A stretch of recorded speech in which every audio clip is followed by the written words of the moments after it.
Chapter 328. In the Ming dynasty of another world, there was also a man named Wan Hu had the dream of flying into the sky.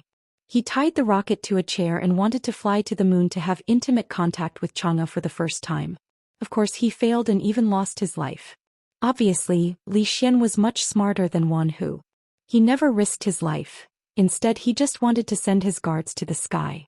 However, based on his knowledge, it was as difficult as hell for him to realize this dream. His whole life was far from enough. What Li Yi could do for him was to guide him onto the right path and reduce the amount of time he would have to waste due to detours. The drawing he drew on the paper was the simplest and most primitive glider, which was so simple that it was not driven by power. Even so, it would take Zhou Xian a lot of time to make it. After selecting 6 guards and instructing them to follow Li Yi, Zhou Xian started to study the drawing carefully. It was better not to disturb him at this moment. Li Yi didn't bid farewell to him. Instead he just left with the 2 kids silently. After passing through a long corridor he bumped into some figures walking towards him. "Nice to meet you, princess." The guards behind her all bowed to her. Li Yi raised his head and saw a strange and beautiful woman. It should be the first time for him to see Zhou Xian's wife. Yesterday in the cold mountain temple as she was wearing a mask he didn't see her look clearly. When Zhou Xian was in Qing'an Prefecture he once said that his fiancée was a first-class beauty in the world. Now that he met her he knew that the rumor was true. The young woman in front of him not only had an outstanding look, but also faintly revealed an air of nobility that commoners didn't have. Undoubtedly, the temperament of the daughter of a big family had been fully revealed. Pitifully, it seemed that Zhou Xian had not been enlightened in this aspect. He didn't look like an experienced woman at all. For him, a drawing of a glider was far more attractive than an unparalleled beauty. "Greetings, Crown Prince Consort." In the end, the 2 of them were people from 2 different worlds. Li Yi cupped his hands together and spoke softly. After seeing the other party nod slightly, Li Yi took large strides forward. The woman looked deeply in the direction in which Li Yi had left and said softly, "Yanji, do you know that young man just now?" "Crown Princess, that is Li Yi Li. He is a friend of the Crown Prince from Qing'an Prefecture," a young girl beside her replied. She had originally been Ning Wang Fei's personal servant girl. This time when Wang Yi and Wang Fei had returned to Qing'an Fu, they hadn't taken her with them. Now all of the internal affairs of the Shitsi Fu were personally managed by her. "Oh, he's Li Yi?" The woman looked back at the direction of the grassy slope, her eyelids slightly drooping. Her husband had always liked to study those strange things and never socialized with others, including herself. It was as if no one could integrate into his world, except for that young man just now. The 2 of them did not talk much, but she had heard this name more than once. In this world, there should only be one person who could pat her husband's shoulder, right? She was really curious what kind of person was he, or rather what kind of person was her husband. Li Yi quickly forgot about Zhou Xian's beautiful crown princess. He still had many things to do.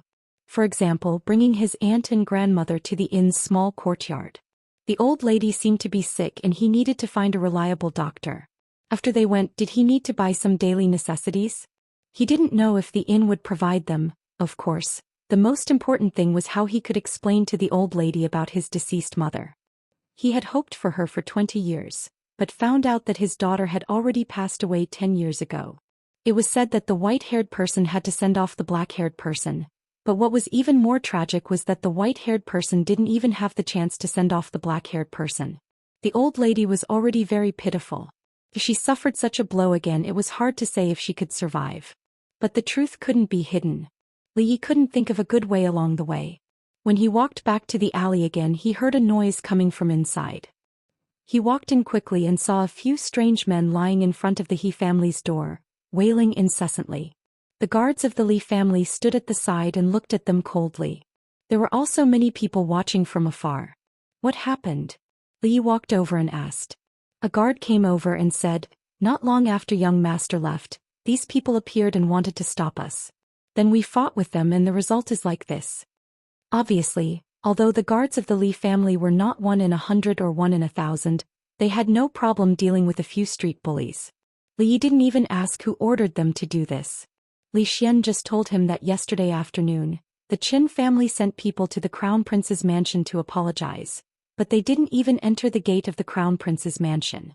Now they couldn't even take care of themselves. These people should have been arranged by them before. Where are we going? The old lady had already woken up. She was helped out by Duanwu's mother. She murmured, "Did Lady Jade come to pick us up? Where is Lady Jade? Why didn't she come herself?" When the guards of the Li family helped her into the sedan chair, the wrinkles on the old lady's face smoothed out. The old lady had another son who was Li Yi's uncle who worked outside and went out early and came back late. Li Yi asked a guard of the Li family to wait here. When he came back, the guard would take him directly to the inn.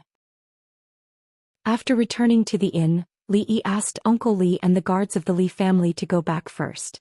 There would be no problem with the people of the Crown Prince's mansion here.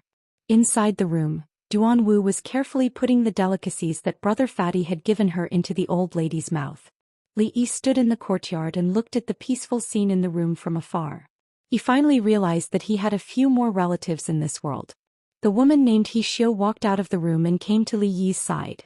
She looked up at him and asked softly, "Child, tell Aunt your mother she." Li Yi sighed and said softly, "My mother, she passed away more than 10 years ago." The woman's body trembled. Even though she had already guessed the truth, her face couldn't help but pale. Tears instantly rolled down her face. "This matter, don't worry, I won't tell mother." The woman wiped the corner of her eyes and said, "After sister passed away, mother cried until her eyes went blind. For the past 20 years she has been hoping for her to come back every day. Let's just hide it from her." Li Yi sighed again. He had always thought that crying until one's eyes went blind was just an exaggerated expression in literature. Only now did he realize that it was just his ignorance. Where's my grandson?" The voice of the old lady came from inside the room. Li Yi quickly walked in. Chapter 329. Dinner was sent over by the inn's waiter. The little fatty and Li Yi stayed for dinner. The little fatty, who had lived a luxurious life, clearly had little interest in the inn's food. Duanwu took the chicken leg that Li Yi had torn for her and gnawed on it. In the past she rarely had the chance to eat meat. When her uncle came back from outside, he would occasionally bring her some small food, the kind that could be bought with 2 copper coins. That was her happiest moment.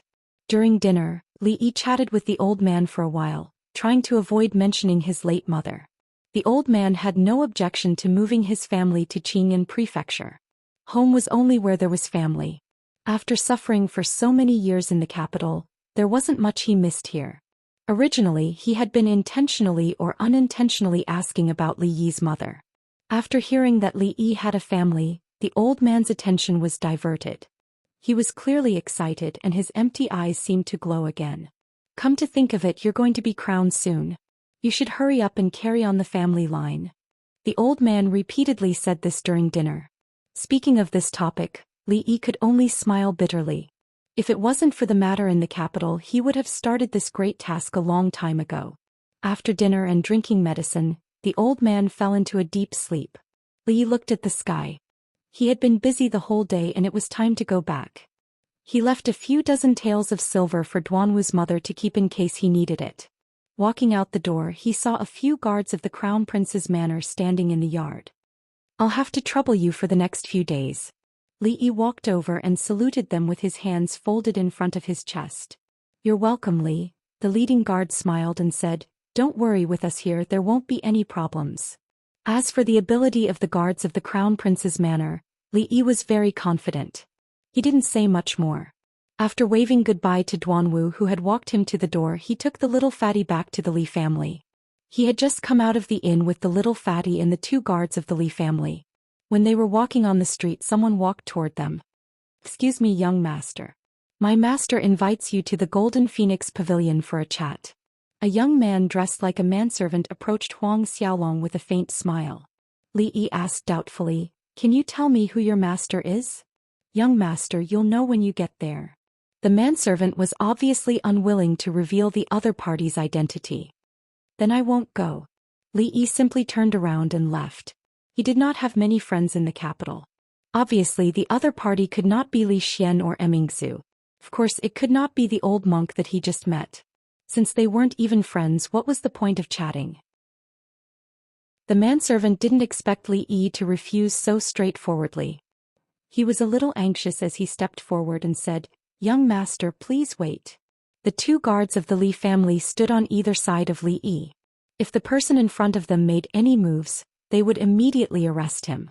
"Young master, my master does not have any ill intentions," the manservant quickly explained. He took out an item from his sleeve and said, "Please take a look at this." Li Yi took a step back vigilantly. What if the thing this fellow took out from his sleeve was the pear blossom storm needle or the flying goose arrow and he was caught off guard? Wouldn't he die a wrongful death? Fortunately, the manservant didn't have such thoughts. The thing he took out was a handkerchief. The handkerchief looked old. The corners were slightly yellowed, and two mandarin ducks were embroidered on the handkerchief. The person who embroidered this handkerchief was obviously an expert in needlework. Li Yi had received many handkerchiefs before, and the one in his hand was the most exquisite. The expressions of the two guards of the Li family clearly didn't look right. They looked at Li Yi with admiration and envy. A woman giving a man a handkerchief, what else could it mean? Now she even dared to invite him. What was this young master waiting for? They didn't expect that he had only been in the capital for 2 short days, and a woman had fallen in love with him. It seemed that they had greatly underestimated this young master who had just returned to the Li family. The confusion on Li Yi's face deepened. If this was in Xianxia Prefecture, it wouldn't be strange at all. But this was the capital. How could someone know him? Moreover, the handkerchief was usually given to a woman. Who would give an old handkerchief? Looking at the age of this handkerchief, it would take at least 10 years to achieve this effect. "You can't have mistaken me for someone else, right?" Li Yi asked the manservant. "Young master, is your surname Li?" The manservant also looked at Li Yi suspiciously. Yes, he was almost the same as the portrait he had seen. The only thing he couldn't figure out was that this young master seemed to be a little too young. However, the portrait couldn't be wrong. After seeing Huang Xiaolong nod his head, the manservant didn't have any more doubts. Since young master's surname is Li, there can't be any mistake. The manservant said with absolute certainty. "You two bring Inkai back first." Li Yi instructed the two guards. He still decided to go and take a look. The reason why he didn't need the two guards to follow him was because with their fighting strength, they definitely wouldn't be able to handle something that even he couldn't. Moreover, Golden Phoenix restaurant was just across the street. Nighttime was the time when the restaurant's business was at its peak. With so many people coming and going, there wouldn't be any problems. The two guards naturally wouldn't delay their young master's appointment with the beauty. They forcefully dragged the little fatty away. "Young master, please." The manservant smiled and made an inviting gesture. "Wait a moment." Li Yi still felt that it wasn't safe. He called for 2 guards from the crown prince's residence. There was nothing wrong with being more cautious.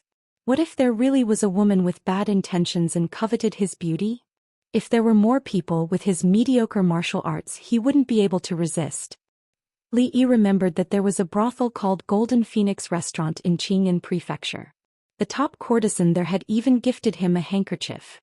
But here Golden Phoenix Restaurant was really just a restaurant. The restaurant's business was very good. The lobby downstairs was filled with customers. Li Yi followed the manservant up to the 2nd floor. The manservant didn't seem to mind the 2 strangers following behind Li Yi, as if he really didn't have any ill intentions. "Young master, my master is inside. You can go in by yourself." After leading Li Yi and the others to a quiet room at the end of the corridor, the manservant immediately retreated. Li Yi didn't know what was going on. He lightly knocked on the door. "Come in." A gentle female voice came from inside the room. There seemed to be a slight tremble in the voice, but Li Yi wasn't sure if it was a misperception. The door was unlatched.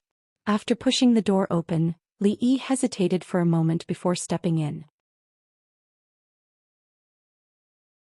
Chapter 330. "Jiner, do you think he will come?" The lady who was drawing her eyebrows in front of the bronze mirror seemed to be talking to herself. "Young miss is so beautiful, he will definitely come." A young maid who was about 15 or 16 years old stood beside her and immediately said. Looking at the lady in front of her, even she could not help but show a trace of envy on her face. If she could maintain her youthful appearance like Miss 20 years later, how great would that be? Beautiful. The lady in the bronze mirror had picturesque eyebrows and a dignified appearance. She looked to be in her 20s, but there was a trace of crow's feet at the corner of her eyes that could not be erased. How could there not be some traces left after 20 years? Even if she was a budding young girl, she should have long become a married woman in people's mouths now. He rejected me once 20 years ago. Is he going to reject me again today? The lady looked at the sky outside the window with a trace of pain in her eyes and murmured. The young girl did not know what to say at that moment. She whispered, "Miss, the food is getting cold. Do you want me to heat it up?" When the young girl walked to the table, there was a knock on the door. The lady suddenly stood up and looked outside through the gauze curtain. "Come in." She suppressed the excitement in her heart and said with a trembling voice. Li Yi still could not think of anyone else he knew in the capital apart from Her Royal Highness. Moreover, it was a woman who would give him a handkerchief. Of course, it was not from Her Royal Highness. If it was her, Li Yi would definitely run away with Rui in the night. There would be no need to miss old Madame's birthday. Anyone who dared to accept Her Royal Highness's handkerchief as a token of love must be tired of living. There was a table in the middle of the room with a few dishes on it. Opposite the curtain there were two indistinct figures. The curtain was lifted and a young girl about 15 or 16 years old walked out quickly. Before Li Yi could open his mouth to ask, another voice came from inside. "You're finally willing to see me?" This time Li Yi heard it clearly. The voice was indeed trembling. At the same time he was sure that the manservant had found the wrong person. The voice was unfamiliar and more importantly, the sentence contained all sorts of complicated emotions. It was definitely not directed at him. Li Yi placed the handkerchief on the table. Just as he was about to leave, the woman let out a long sigh and said, 20 years ago, you returned the handkerchief I gave you. Now you want to return it a second time. Since you don't want to see me, why did you come? 20 years ago? Li Yi shook his head. 20 years ago he was still in his mother's womb. Miss, you've got the wrong person. Li Yi sighed. He wondered which heartless fellow had actually made a girl wait for 20 years. What could he not say clearly? Why did he have to delay the girl's youth? Why did this routine sound so familiar? You're not him. The curtain was suddenly lifted and Li Yi saw an unfamiliar woman walk out. She seemed to want to say something, but after 2 steps she looked up at him and suddenly froze. "Auntie, what's wrong?" When Li Yi opened his mouth again he couldn't say the word miss anymore. Just now the other person said that she had waited for a person for 20 years. 20 years ago when she had her first awakening of love she was at least 14 or 15 years old. Now she was probably about the same age as his aunt. Naturally he couldn't call her miss anymore. However, the other person seemed to have a technique to retain her youth. She looked like she was in her 20s even though she was in her 30s. If one didn't look carefully they wouldn't be able to tell. "Miss." The woman looked at Li Yi and bitterly laughed. "So you've already forgotten about me?" Li Yi felt that he was more wronged than Dou Yi. Could it be that this auntie was myopic? She couldn't even recognize her lover. Or could it be that not only did he have a common face but he also looked especially old? If she wasn't myopic then she must be a fool. Such a beautiful woman was actually a fool. The heavens were really cruel. Li Yi sighed and turned to walk out the door. "Don't go, I beg you, don't go, don't leave me alone again." Suddenly a sorrowful cry came from behind. Then Li Yi found himself being hugged from behind. He was startled and was about to let go of her hands when he heard her choking voice saying, "Ming Han, don't go, I'm willing to be your concubine. I'll go beg my father and brother. If they don't agree I'll threaten them with death. They will definitely agree. Don't leave me behind again, Ming Han." Li Yi's expression changed dramatically. It was as if he had been struck by lightning. You said it when we were young. You said that when I grew up you would marry me. I've waited for so long. 10 years. I've finally grown up, but why didn't you keep your words? Do you know that after you left I was so afraid that you would never come back? Every month I went to beg Bodhisattva. You've finally come back. My brother and the others didn't tell me but I really want to see you again. The Qin family's daughter can't be a concubine. It doesn't matter, I'll go beg them. They will agree, they will definitely agree." The woman's voice choked with sobs. In a short period of time, Li Yi felt his back become wet. He opened his mouth wanting to speak, but it was as if something was stuck in his throat. He couldn't say a single word. After a long time Li Yi let out a long sigh. He moved her hand away and turned around. He lowered his head, not daring to look at her eyes. He said in a low voice, "You've got the wrong person. I'm not Li Minghan. How could I not recognize you? The woman didn't even have time to wipe her tears. When she raised her head to look at Li Yi, her body suddenly trembled. She immediately took a few steps back and her face turned pale. You're not him. Who are you? She had a look of disbelief on her face. She mumbled, Why, my name is Li Yi. Li Yi said in a low voice, Li Minghan is my father. Yes, yes. The woman was silent for a long time. The way she looked at Li Yi became incomparably complicated. The two of them looked so similar. Even in her excitement she didn't recognize him. It wasn't surprising that her subordinates had mistaken him. Her eyes regained their clarity. She placed the handkerchief on the table in Li Yi's hand and said, Help me give this handkerchief to your father. Tell him that I'll be waiting for him here tomorrow night at the same time. Li Yi shook his head and said, I'm afraid I can't help you with this matter. The woman raised her head to look at him and said, Don't worry. I won't fight with your mother. I just want to see him again. That's not the reason why I can't help you. Li Yi was silent for a moment. He said with difficulty, Because he has been dead for more than 10 years. The expression on the woman's face froze. In that instant her face turned as white as a sheet of paper. What did you say? Her voice trembled even more. Li Yi lowered his head and said nothing. The woman's body became unsteady. She took a few steps back and leaned against the table to prevent herself from falling. No, how could it be Minghan? How could he? She kept shaking her head and mumbling to herself. Her face turned even paler. She bit her lips tightly and a trickle of blood flowed down the corner of her mouth. Li Yi watched this scene in a daze. He did not know what to do. He had only taken one step when the woman screamed, Leave, leave. I don't want to see you again. You liar. How could Minghan die? Minghan can't be dead. How sinful. Li Yi's heart sank as he looked at the woman who had gone mad. Li Yi did not know how he walked back to the Li family. He ignored the servants' greetings. The little fatty wanted to disturb him but was locked outside the door. After knocking on the door for a long time he could only leave helplessly. What's wrong with you? Rui jumped off the wall. He looked at Li Yi who was standing in the courtyard with a dazed expression. He had not moved at all for 2 hours. He walked over and asked, Damn it. Li Yi gripped the embroidered handkerchief in his hand tightly and said in an extremely annoyed tone. What did you say? Lu Rui suddenly raised his head and stared at him in an unfriendly manner. Chapter 331. I was abandoned on the day of my wedding.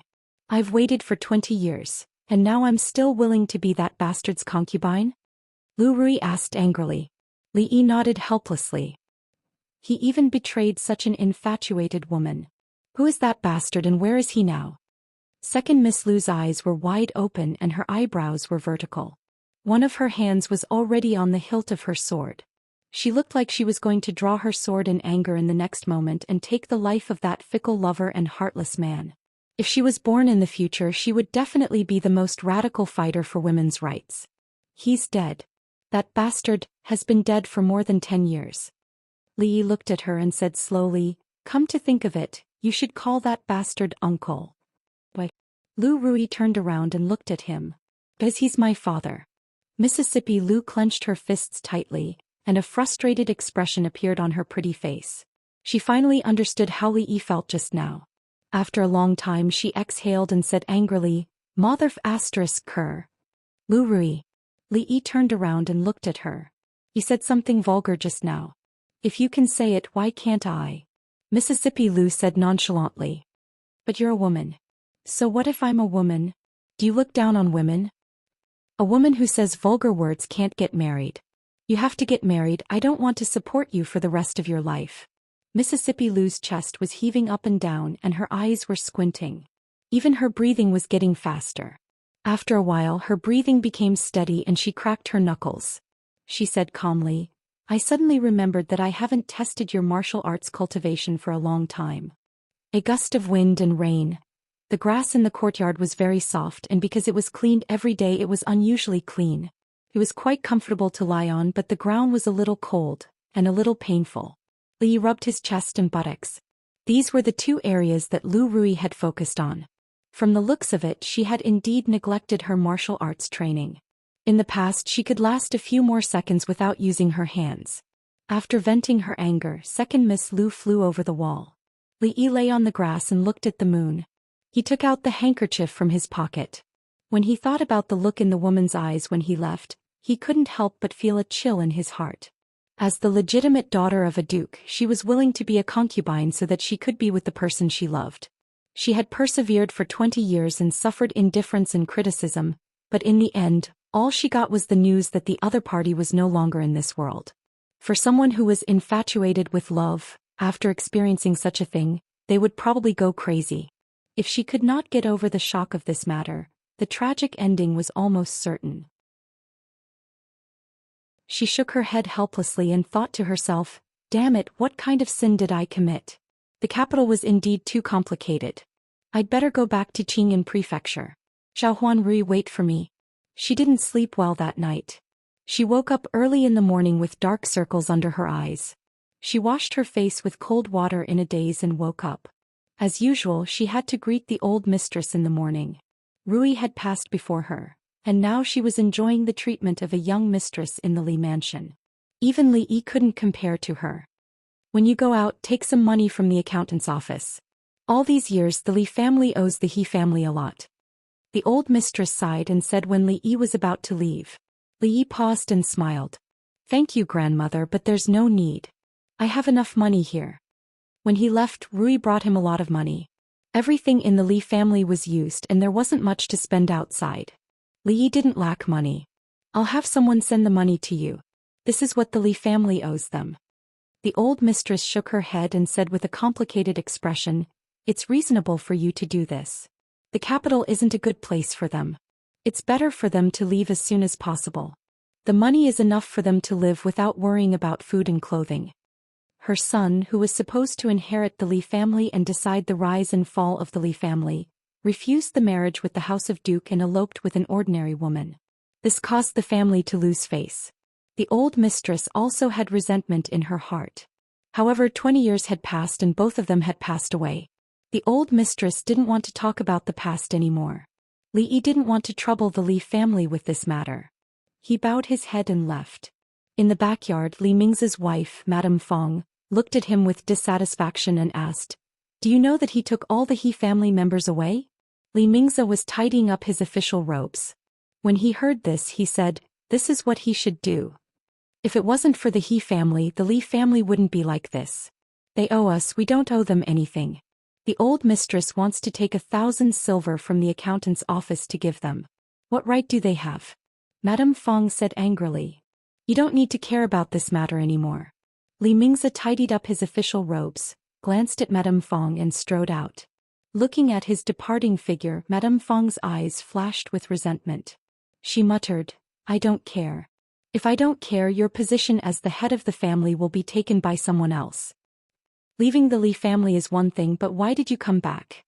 Li Minghan is short-sighted and unscrupulous. His son isn't any better. He will only cause the Li family to decline even earlier. I'm doing this for the Li family, for you. Madame Fong looked out the door and said coldly, the old mistress has become muddle-headed. There's still me. I definitely won't let the Li family be destroyed by an outsider. Is the third young lady inside? In the Qin family, a middle-aged man asked the servant girl at the door.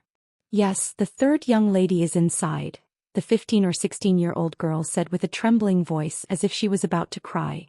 What are you afraid of? Qin Chong glanced suspiciously at the servant girl, then pushed open the door and walked in. Behind the curtain, an exquisite woman sat by the bed. A smile appeared on Qin Chong's face as he said, Miao Yu, the plum blossoms on Mount Han are just in time. Let the servant girls accompany you to take a look. Don't you like worshipping Bodhisattva the most? While you're at it, you can also go to the Cold Mountain Temple to take a look. Worshipping Bodhisattva, even if it's worshipping Bodhisattva, what's the use? It's all fake, it's all fake. The woman's voice was hoarse as she muttered. If you don't want to worship, then don't. Today's weather is very good, so it's not bad to take a look at the plum blossoms. There were not many taboos between siblings. When Qin Chong lifted the curtain and gazed in, his expression suddenly changed. It had only been half a day, but the woman's waterfall-like black hair was already grizzled and her face haggard. as if she had instantly aged 10-some years. "Niao, what's wrong? How did it become like this?" Qin Cheng was shocked. Quickly walking over, he grabbed her arm and asked. Dead, he's dead." The woman's eyes were lifeless as she muttered to herself. "Who's dead?" Qin Cheng immediately asked. Minghan's dead." "How could Minghan die?" "She still hasn't married me." Seeing the haggard appearance of his little sister, who had once been doted on by everyone, Qin Cheng's eyes almost popped out of their sockets. Striding out, he grabbed the arm of the young woman outside the door and coldly said, "Speak, just what happened?" The young woman shuddered and knelt on the ground with a thud. "The Li family, my Qin family and you, will not rest until one of us is dead." After a moment, an incomparably cold voice rang out, seeming to come from the underworld. All the servants of the Qin clan in the courtyard couldn't help but shiver. Chapter 332. This damned weather, it's so cold. Li Yi walked out of the courtyard with his arms crossed. It was a sunny day yesterday, but it started to drizzle in the morning. The temperature dropped instantly. He was only wearing a thin shirt, and the cold wind wrapped in the drizzle hit his body. He felt a little cold. Old mistress said yesterday that the rain was coming. It might rain in the next few days. She asked him to wear more clothes. If he didn't listen to the elders, he would suffer. He should listen to the elders in the future. Li Yi couldn't help but admire the wisdom of the ancient people. They separated the 24 solar terms and created the most primitive meteorology. They could accurately predict the change of seasons and climate. On the rain day, it would rain when it was said to rain. However, it was reasonable to say that after this sunny day, the weather would gradually get warmer. It was a chilly spring. A cold wind blew again. Li Yi tightened his clothes and decisively gave up on the plan to go out. Everything was fine in the courtyard of the inn. High Duke Chen seemed to have settled down for the past 2 days. They didn't cause trouble for them anymore. The guards of the Crown Prince's residence were bored to death. They were eager to catch a few ignorant thieves to relieve their boredom. This directly caused the people in the inn to take a detour when they passed by the courtyard. Just yesterday, Li Yi had also met his only uncle. He was a middle-aged man who looked very sturdy. He was even sturdier than old Feng. He usually worked outside to support the family. The only reason the remaining women and children of the He family had been able to survive for so many years was because of this pillar of support. His uncle was also married in the early years. Later they divorced for some reason. It was probably related to the pressure of the Qin family. In this way, his mother's people were all gathered. The capital was a place of trouble. They should hide as far away as possible. Although Qing and prefecture was not as big as the capital, it was still one of the top 3 prefectures in the Jing kingdom. Most importantly, it was filled with his own people. They could do whatever they wanted. 1 against 3. The little fatty threw 2 hard cards in his hand. 1 against 5. Li Yi took the opportunity to slip 2 cards. King Bomb. Mississippi Lu's disharmonious voice sounded. Another King Bomb? Li Yi looked at Lu Rui suspiciously. Could it be that she had used the shadowless hands to cheat? No matter how lucky she was, it was too suspicious for her to win every round of Fight the Landlord. Li Yi dispelled his suspicions when he recalled that he had dealt the cards in the previous 2 rounds. He gestured for her to continue. She was using a sledgehammer to kill a chicken. She threw the bomb down so quickly. Let's see how she's going to win. Little girl, you're just a rookie who just learned how to play landlord. You're still too inexperienced. Straight. Mississippi Lu threw out all the cards in her hand and took 2 pieces of silver from Li Yi and the little fatty. Li Yi was stunned while little fatty had a bitter look on his face. He had brought mahjong and poker with him, but he couldn't play more than 2 rounds before he was beaten to death by these newbies. Li Yi decided to go out and cool down. The rain outside was actually not heavy. At best, it could only be regarded as a drizzle. The whole world was shrouded in a thin layer of mist. The distant mountains were hazy and the houses became a group of shadows. It looked quite artistic. Originally, he just wanted to wander on the street with an umbrella to relieve the depression of losing a few taels of silver to Mississippi Lu. Before he knew it, he had wandered to the front of a familiar mansion. Young master, you're here to look for His Royal Highness, right? I'll bring you in now. The gatekeeper of Li Xian's estate had learned his lesson this time. When he saw a familiar figure in the distance, he immediately jogged over with a smile on his face. He was like a completely different person compared to his previous arrogant self. He didn't plan to look for Li Xian, but since he was already here and had nothing to do, he might as well go in and see how his research was progressing. Young master, please wait here for a moment. I'll go inform His Royal Highness immediately. After bringing Li Yi to a spacious hall, the gatekeeper immediately retreated. Li Yi stood at the door and admired the rain outside. There was a plum tree in the corner of the front yard. The petals had been scattered by the wind. Li Yi walked out and saw the petals all over the ground. He couldn't help but feel pity. If these petals were collected, they would be good ingredients for making perfume. Plum-scented perfume could only be made in this season. It was a pity that he was far away in the capital and didn't have time to make these things. Otherwise he would definitely make a fortune after a while. After a moment of regret, Li Yi turned around and walked back. A few figures walked out from the corridor on the left. Li Yi subconsciously raised his head to look, and when he saw the figures walking towards him, he stopped in his tracks. Damn it! He scolded in his heart. Wasn't it better to stay at home and play landlord? Why did she come out to wander around? Why did she have to come to the crown prince's residence? She came, then so be it. Why did she have to come out to see plum blossoms? She wasn't Lin Dayu. Why did she feel pity for a pile of petals? She can't see me, she can't see me. Li Yi calmed himself down and silently recited this incantation in his heart. He slowly walked forward as if nothing had happened.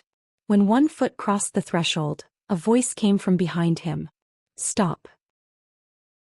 Li Yi turned around and looked at the beautiful woman walking towards him. He asked with a puzzled expression, "Young lady, are you talking to me?" When he said this, his voice changed. Before the beautiful woman could speak, a young girl beside her glanced at Li Yi and said in a bad mood, "Is there anyone else here besides you?" Li Yi stared at the young girl. His meaning was obvious. "Bah, you are the one who is not human."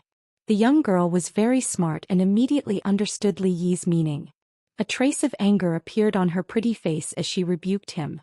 Ignoring the arrogant young girl, Li Yi bowed to the beautiful woman politely and asked, "May I know why this young lady asked me to stop?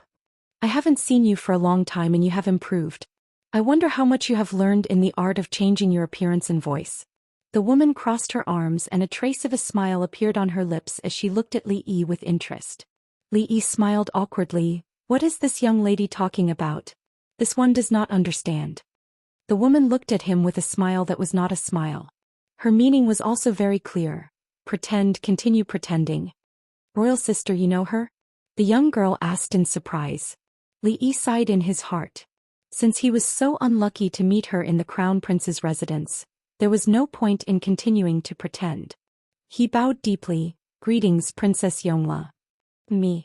The young girl glared at Li Yi. "Greetings."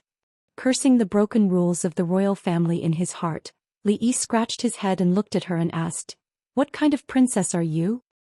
The old madam said that it would rain these 2 days, but she did not say to look at the almanac before going out.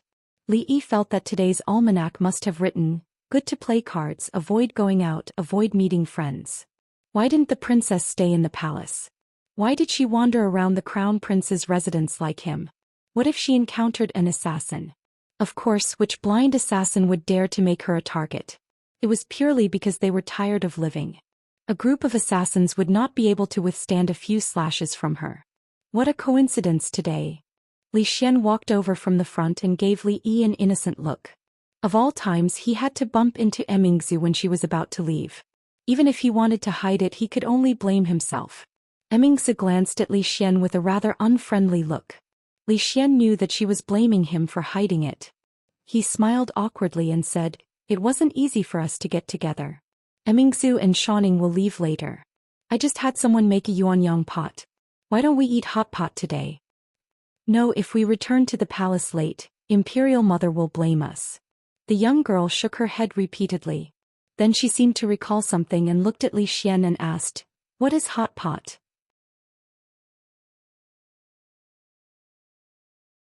Chapter 333. The Crown Prince's residence actually had green vegetables to eat in the middle of winter. Although they were shriveled and not very fresh, they were many times better than the vegetables that were stored in the cellar. It was really good to be born in the royal family. In such weather, fresh vegetables were more precious than gold. There were 4 people around the hot pot. It was a familiar scene. When he was in Qing'an Prefecture, 2 members of the royal family often came here to freeload. This time they could finally freeload.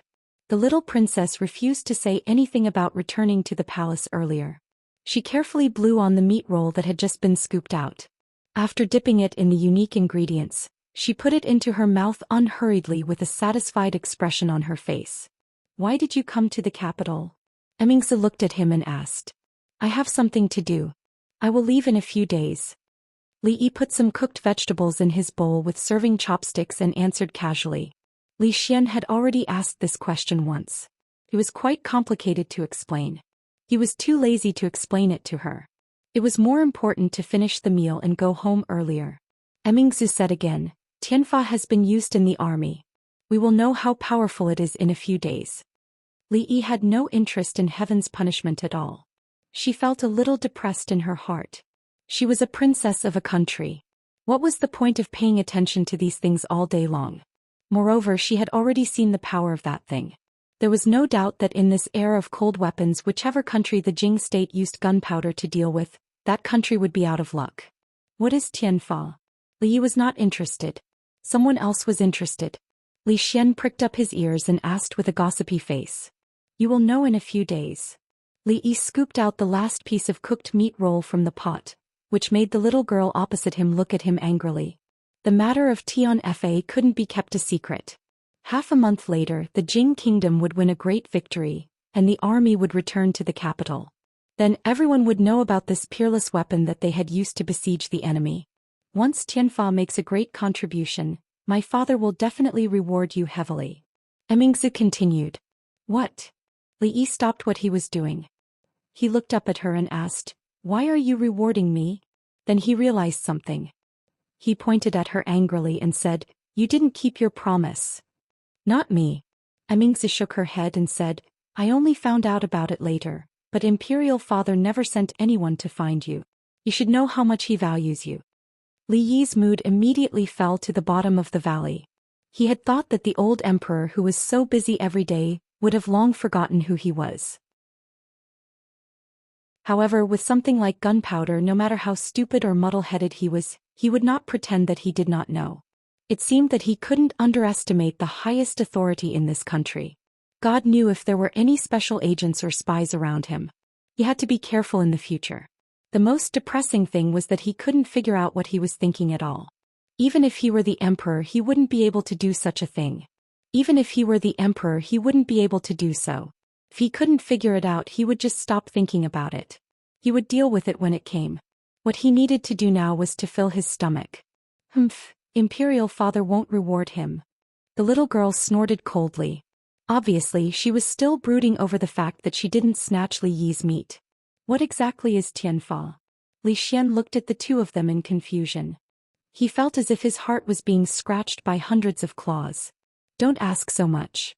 Li Yi glanced at him and said, "You will know when it's time to know." Seeing that both Li Yi and Xianxia remained silent on this matter, Li Xian nodded as if he understood.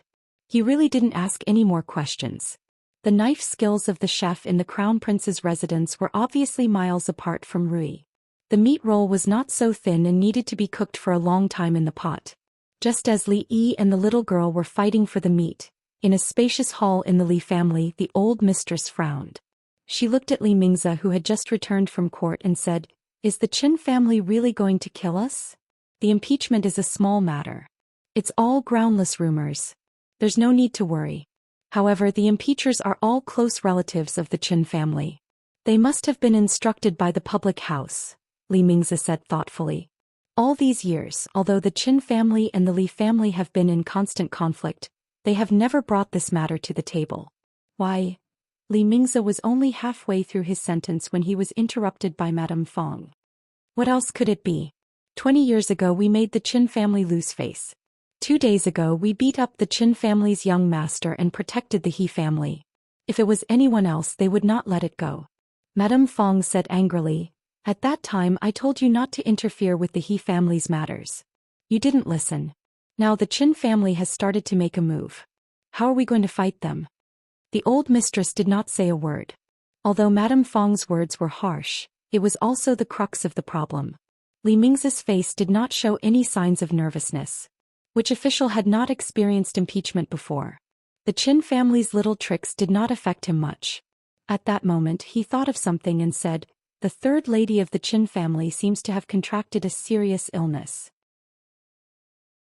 After the court session, the emperor specially sent the royal doctor over. Could it be because of this? What a sin! The old mistress's mind flashed with the image of a young girl with a bright smile. She let out a long sigh and walked out with the help of her walking stick. A heart disease needs medicine to cure it. Third Mrs. Heart disease is not something that can be cured by medicine. I can only write a prescription for her to calm her mind. Lord Qin, you must remember to not let third Miss suffer any more agitation. Imperial physician Lu Jimin walked out of the room and cupped his fists towards the middle-aged man who was waiting outside the door. In that case, I thank Imperial physician Lu. Qin Qing cupped his hands and thanked him. Official Qin is too polite. After sending off Imperial physician Lu, Qin Qing stood in front of his sister's room. Thinking of her haggard appearance, he sighed and did not push the door open to enter. Big brother, what did Imperial physician Lu say? Qin Chong walked over and asked with concern. Qin Qing shook his head. Qin Chong clenched his fists and gritted his teeth. That Li Minghan died too early. If he was still alive, I would definitely let him have a taste of living a life worse than death. Qin Qing knew that he doted on his third sister since young. He looked at him and said, "The impeachment of Li Mingza was all arranged by you, right?" Qin Chong did not answer. Qin Qing sighed and said, "As the dignified left assistant minister of the Ministry of Appointments, a few impeachments did not have much effect. In the imperial court there are many people who are on good terms with the Li family. What you want to do is not so easy. Are you going to let third sister's death be avenged?" Qin Chong's eyes were bloodshot as he gritted his teeth and said. Chapter 334. Look at the bigger picture. After a moment of silence, Qin Qing slowly said, "Today His Majesty has decreed that Qin Yu will be transferred to Zhangzhou. He will take up his post immediately. This is a blow to our Qin clan. It seems like His Majesty is not happy with us. You are the future head of the family. I don't mind if you look at the bigger picture," Qin Chong coldly said, "but the Li family ruined little sister's life. Seeing her like this, don't you feel bad? His Majesty's health is not well, and the position of Crown Prince has not been decided yet. The situation in the court is unstable and we cannot make enemies everywhere. The Li family's matter involves many people. Prince Ning is staying in the capital as the supervising inspector and has an ambiguous relationship with the Li family. Now is not a good time to make a move," Qin Qing said in a low voice. "Are we just going to watch our little sister suffer like this? I can't take this lying down." Qin Chong gritted his teeth and said, then turned to leave. Qin Qing looked into the distance and clenched his fists. After a moment he slowly relaxed them. "Take good care of the young miss," he ordered the servant girl at the door and left with a desolate back view. "Oh, the Arabic numerals and the new method of counting that you taught me are gradually being implemented in the Imperial College. When the time is right, it can be implemented to the whole country. In the future, anything that requires counting will be much easier and more convenient." Her Royal Highness was always thinking for the whole world. She never forgot to talk about national affairs during meals. After making such a great contribution to the country, is there no small reward? Li looked at her and asked. "What reward do you want?" Amingzi thought for a moment and said, "How about I ask father to make you a professor in the Imperial College and specialize in teaching mathematics?" "Forget it. Aren't you biting the hand that feeds you?" Li Yi immediately decided not to reward him for being a teacher to a bunch of pedantic scholars. The little girl who was scooping up the mutton from the pot looked up at Li Yi and asked, "What? That strange thing, it was you who made it?" Li Yi thought to himself that the current emperor really did not pay much attention to the education of the princes. What did he mean by made it? The little girl glared at him fiercely and said discontentedly, "So it's you. What kind of lousy number is this? I just didn't write it out. So even hit my hand. It's all your fault. Do you still want to eat this piece of meat?" Li Yi didn't even look at her as he scooped up the last piece of mutton from the pot and asked, "Eat." The little girl suddenly forgot about the slap on the hand and reached out to grab it without any regard for etiquette. This bad guy always snatched meat from her. If it was in the palace, she would definitely ask her father to beat him. However, in the palace she always ate with her mother. During the meal she was not allowed to speak. Even the position where she held the chopsticks was very particular. If she made any noise while eating, she would be scolded by her mother. In comparison, she still preferred this place.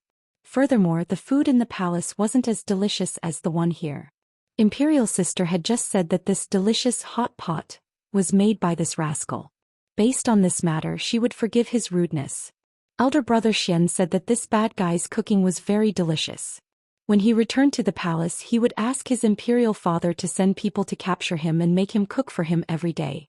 He would make him fight for meat with him. As this image appeared in her mind, the little girl couldn't help but laugh out loud. Li Yi looked at the little princess with pity. He felt that she wasn't very favored in the palace. She was so happy to eat a piece of meat. So there were also different ranks of princesses. Poor child, she must be the lowest rank. After a satisfying meal at the crown prince's residence, the little princess was escorted back by the palace guards. Li Yi strolled on the streets to digest his food while the princess walked beside him.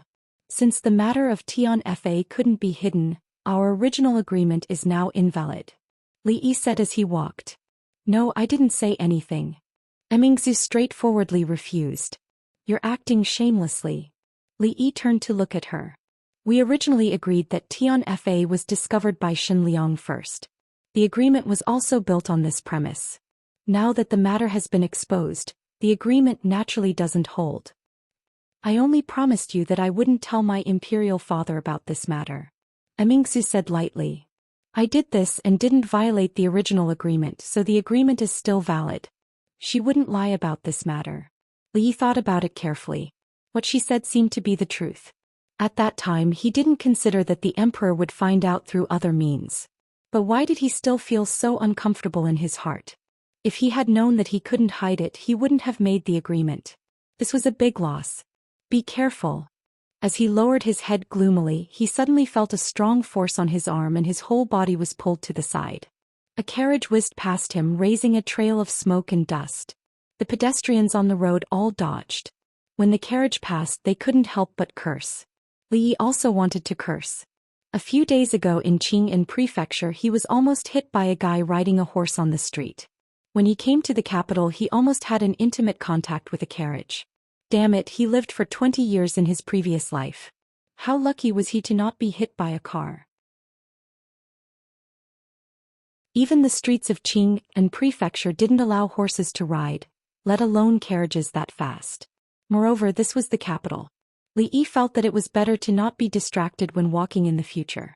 He turned to ask Mingzhu, are all the carriages in the capital so fast? That's the envoy from the Qi kingdom. Mingzhu said with a frown as she looked at the direction where the carriage was going. No wonder. Li Yi murmured. Regardless of ancient times or modern times, the strongest fist was the last word. In today's situation, the Qi kingdom was the only superpower and had the strongest military force. The Jing kingdom was still being bullied by them.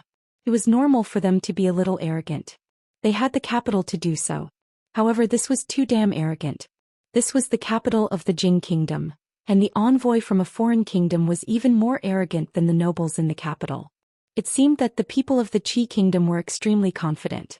With heaven's punishment, this time we must make the Qi kingdom pay the price. Mingzhu clenched her fists and gritted her teeth. It seemed that she had been unhappy with these fellows for a long time. As a princess of a kingdom, she could only watch as foreigners swaggered around in her own land. How aggrieved must she be? These people wouldn't be arrogant for long. In today's world, if gunpowder was used well, it was no different from a nuclear weapon. Once heaven's punishment was used, the war horses would be useless and the cavalry of the other party would be useless. It was said that the cavalry of the Qi kingdom was the bravest. No one dared to resist their iron hoofs. If the cavalry was useless, their combat power would be reduced by at least half. With a few clay pots thrown out, harvesting people was no more difficult than harvesting straws. Chapter 335. As a princess of a country, especially a leftover princess, what she should worry about the most was not marriage, but whether she would be sent to another country for a peace marriage, or whether she would be betrothed to some idiot from a minister's family. As a woman, her martial arts skills were unreasonably high, and she hated evil as if it was her enemy. She was full of national pride, wholeheartedly devoted to the country and the people, and always wanted to exploit others. No wonder she didn't get married even though she was so old.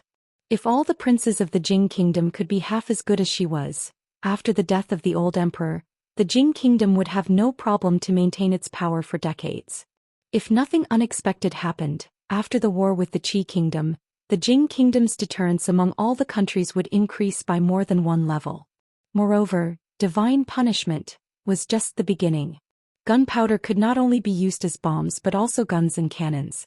In the future they would be antiques, but in the present, they were definitely great inventions at the forefront of science and technology.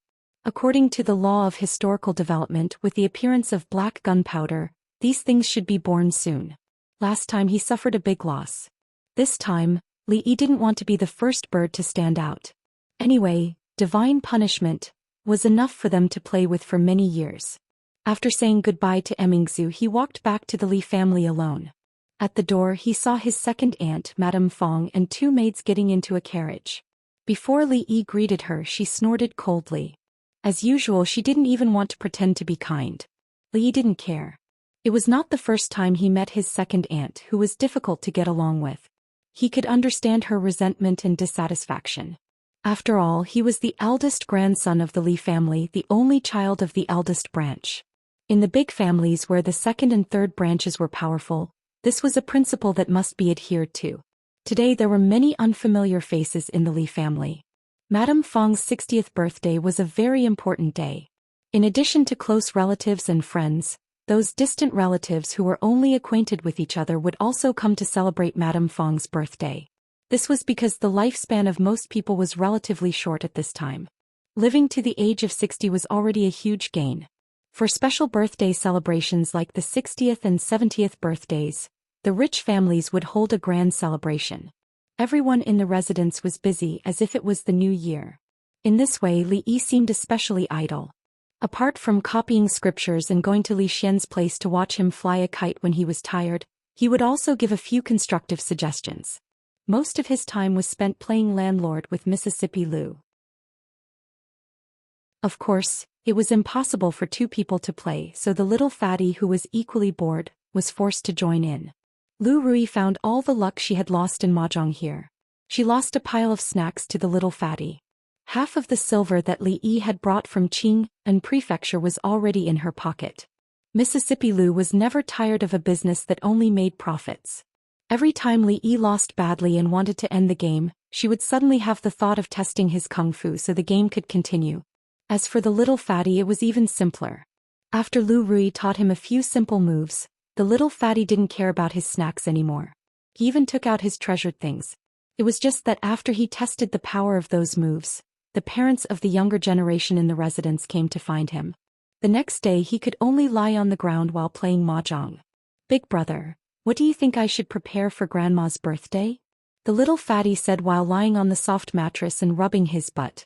The little fatty had been hanging around Li Yi recently and was used to letting him make decisions for him. Li Yi arranged the tiles in his hand and said, "As long as you don't want to give her your treasured candied plums and pastries, anything is fine." Having his thoughts read, the little fatty raised his head and stared at Li Yi with widened eyes. "My mother said that the gift has to be unique." With the little fatty's reminder, Li Yi remembered that as the eldest grandson, he also had to prepare a gift for old grandma.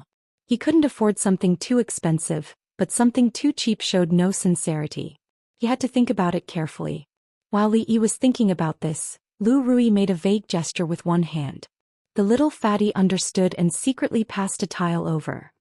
In the morning, Li Yi couldn't even afford a cheap gift. He borrowed a few dozen taels of silver from Mississippi Lu and wrote a promise that he would return double the amount when he returned. Only then did his wallet become a little fuller. The little fatty followed him like a bug.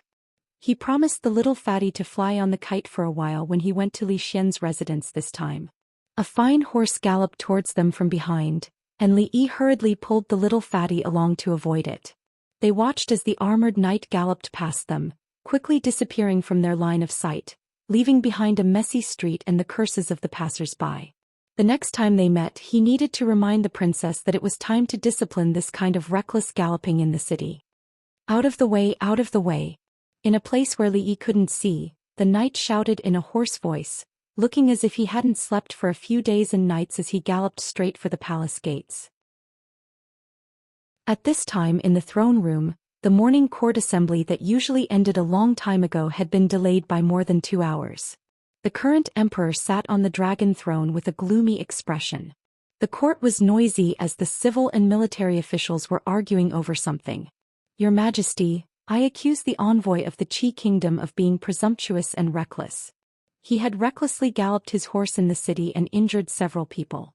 I sincerely ask for your Majesty to punish him according to the law. A young official stepped forward with a ceremonial tablet in his hand. The noise in the court stopped for a moment. Everyone looked at the young imperial censor as if they were looking at an idiot. He was a young man after all. Although this was what imperial censors did, there was still a time and place to do it. Was he talking about the envoy of the Qi kingdom who had recklessly galloped his horse? No one paid attention to the young imperial censor. An old man stepped forward and said, Your Majesty, I think that ceding a city to the people at the borders can save us from suffering and reduce the casualties of our soldiers. I second the motion. I second the motion. As soon as the old man finished speaking, several more people stepped forward to express their support. ****. Every inch of the Jing kingdom's land was won by the blood and sweat of our soldiers. If the Qi kingdom wants it, we'll fight them with real swords and spears. What's there to be afraid of?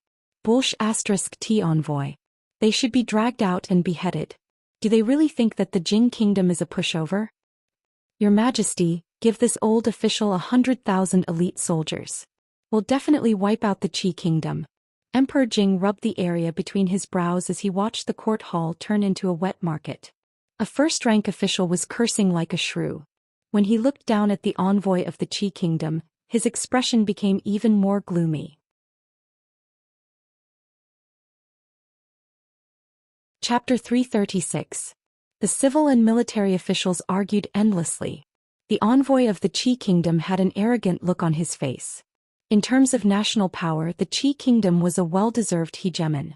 Although the Li royal family had once prospered and created a flourishing age, that was a matter of the previous dynasty.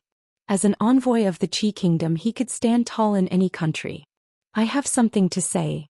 At this moment, another person stood up. The voices of the people arguing became slightly weaker. This was because the person who stood up was the new capital governor, Dong Wenyun. He was favored by the emperor. His words played a decisive role in the current situation. What do you think, Dong Wenyun?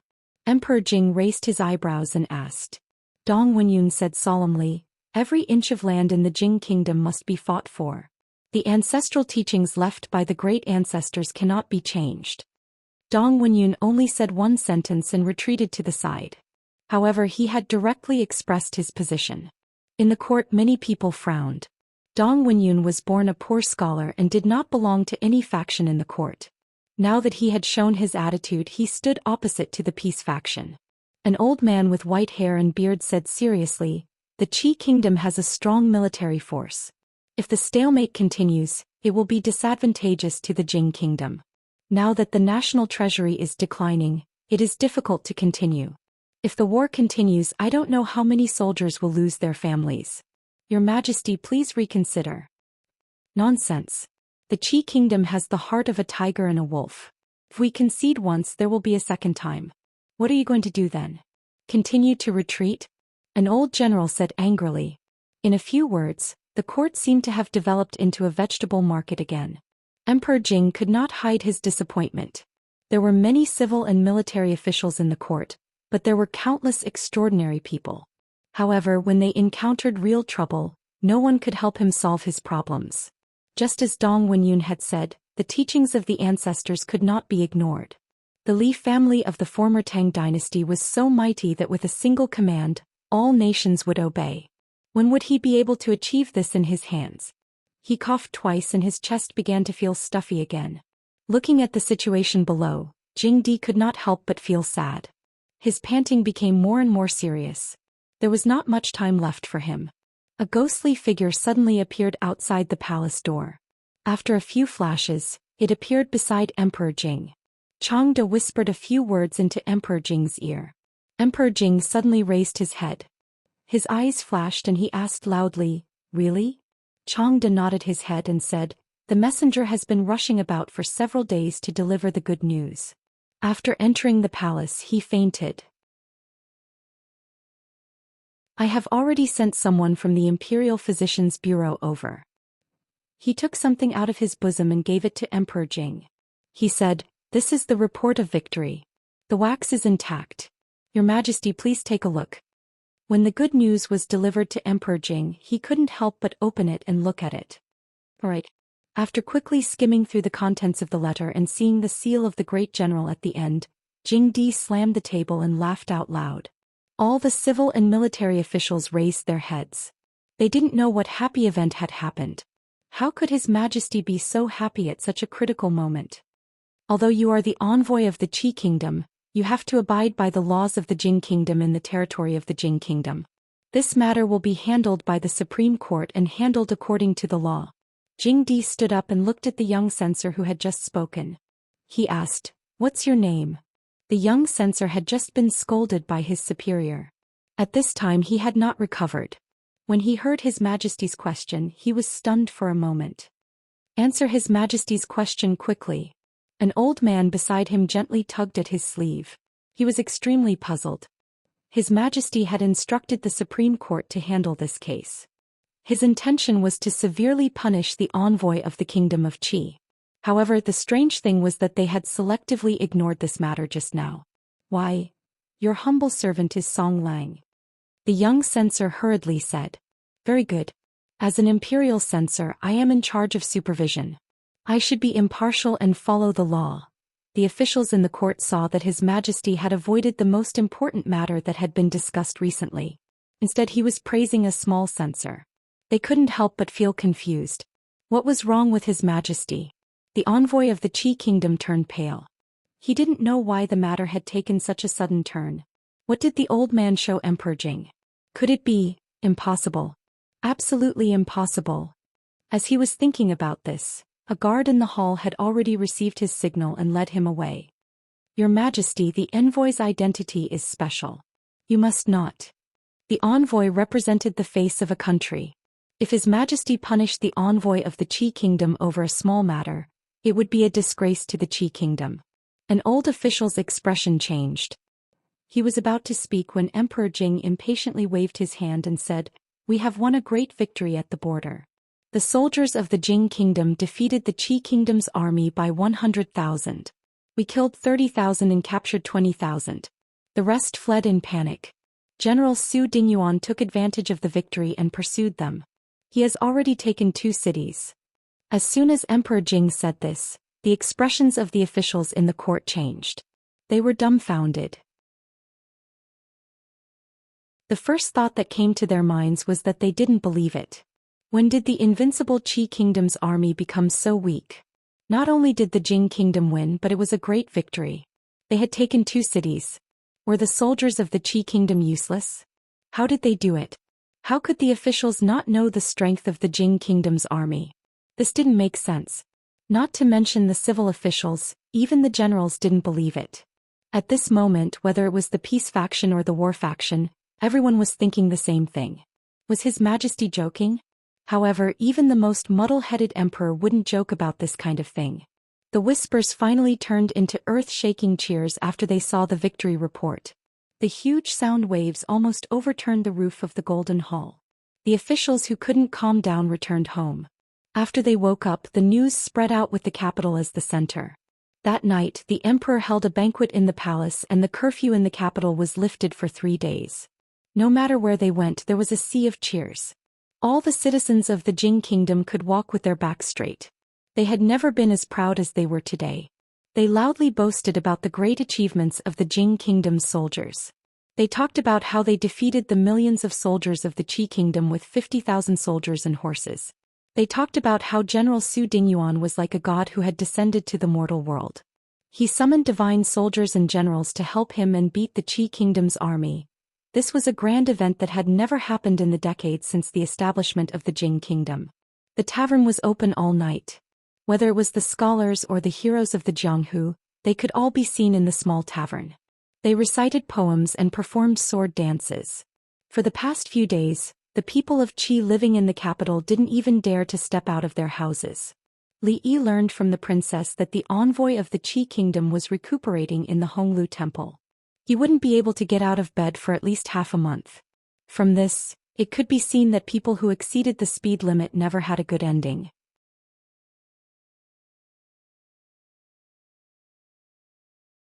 Chapter 337. The power of Tianfa on the battlefield is far beyond our imagination. Different from Li Yi's focus, the princess was naturally not concerned about the envoy of Qi who was speeding. The messenger who had traveled thousands of miles to deliver the news of victory had fainted due to exhaustion after arriving at the imperial palace. Under the treatment of the imperial physician, he had woken up long ago and described the situation of the battle in detail. The Qi kingdom had a strong army and shared a border with the Jing kingdom. For decades, the two countries had been in constant conflict. The Qi kingdom's soldiers were brave and well-armed. On the battlefield, the lives of the Jing kingdom's soldiers were exchanged for the lives of the Qi kingdom's soldiers. The Qi kingdom's strength was deeply engraved in the hearts of the Jing kingdom's people. This was also the reason why the Qi kingdom's ambassador and the people of Qi could be arrogant and domineering in the capital of the Jing kingdom. However, the past could not be reversed. The Jing kingdom, which had been weak for a long time, could finally hold its head high. Under Tianfa, there was no city that could survive within 3 feet. The war horses went out of control and the Qi kingdom's soldiers covered their heads and fled like rats, begging for mercy. General Su Dingyuan not only defeated the Qi kingdom's army but also pursued them.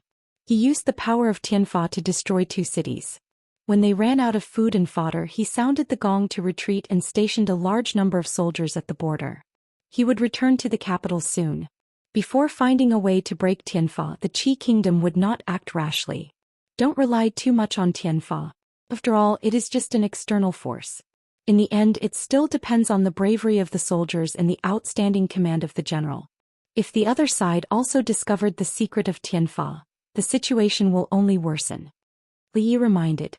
Li Mingzhu nodded. She looked at him and asked, "The reason why we were able to win this time is because of you. What reward do you want?" "You're exaggerating. If you really want a reward, just make me a duke. Doesn't need to be too much. 10,000 taels of gold and 1,000 acres of fertile land. This request is not too much, right?" This time, Li Yi deliberately emphasized the words 10,000 taels of gold, to prevent them from fooling him with 10,000 copper coins again. Although it was said that being an official was tough, sleeping later than a dog and waking up earlier than a chicken, working tirelessly and fighting with all kinds of people, it was different to be an aristocrat who only took a salary and did not work. He had a beautiful wife and a big house. He did not need to work hard and the country would help him achieve it. Every day he just had to lie in the courtyard, bask in the sun and tease the little servant girls. When he had nothing to do, he would go to the brothel to listen to music and watch erotic dances. How many years would he have to work hard for? Of course, after he brought Rui over, he could forget about being a concubine. She probably wouldn't agree. Even if she agreed, Mississippi Lou probably wouldn't agree either. Once she woke up, the concubine he had just married yesterday would probably have to go to the well to look for her. Not too much? Her Royal Highness looked at him with her arms crossed and said, "Since the founding of the country, there has been no title of nobility without military merit. It is as difficult as ascending to heaven to get the title of a county baron. How many dukes are there in the country now? 10,000 taels of gold and 100,000 taels of silver. Do you know how much money was spent on this expedition? If I reward you 2 more times, the national treasury will be empty. As for the 1,000 acres of fertile land, the perpetual farmland of a prince is only 10,000 acres. Do you think you can compare with 10 princes?" Li Yi looked at her with contempt. She was the one who took the initiative to ask him what reward he wanted. It seemed that she could not even satisfy one of them. How could she still pretend to be generous? Forget it. They can reward me however they want. I'd better watch Li Xian fly a kite. Li Xian was getting more and more playful. He had invited several machine masters to participate in the development of the glider. In just a few days, the glider had been modified to the point that even Li Yi himself couldn't understand it. "Definitely don't think about becoming a duke. As a small county lieutenant without any title, it's impossible for him to become a first-class duke in a single step. Don't even think about 10,000 taels of gold. Even if father agrees, the court officials won't agree. 1,000 acres of fertile land is also a dream. How can there be so much fertile land to reward you? Li rolled his eyes at Her Royal Highness who had followed him here. If he doesn't want to give it, then he doesn't want to give it. Is there a need to ridicule him like this?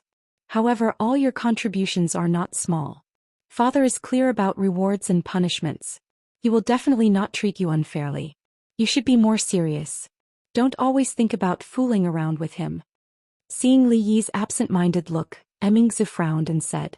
Li Xian showed that he had been implicated even though he was not doing anything.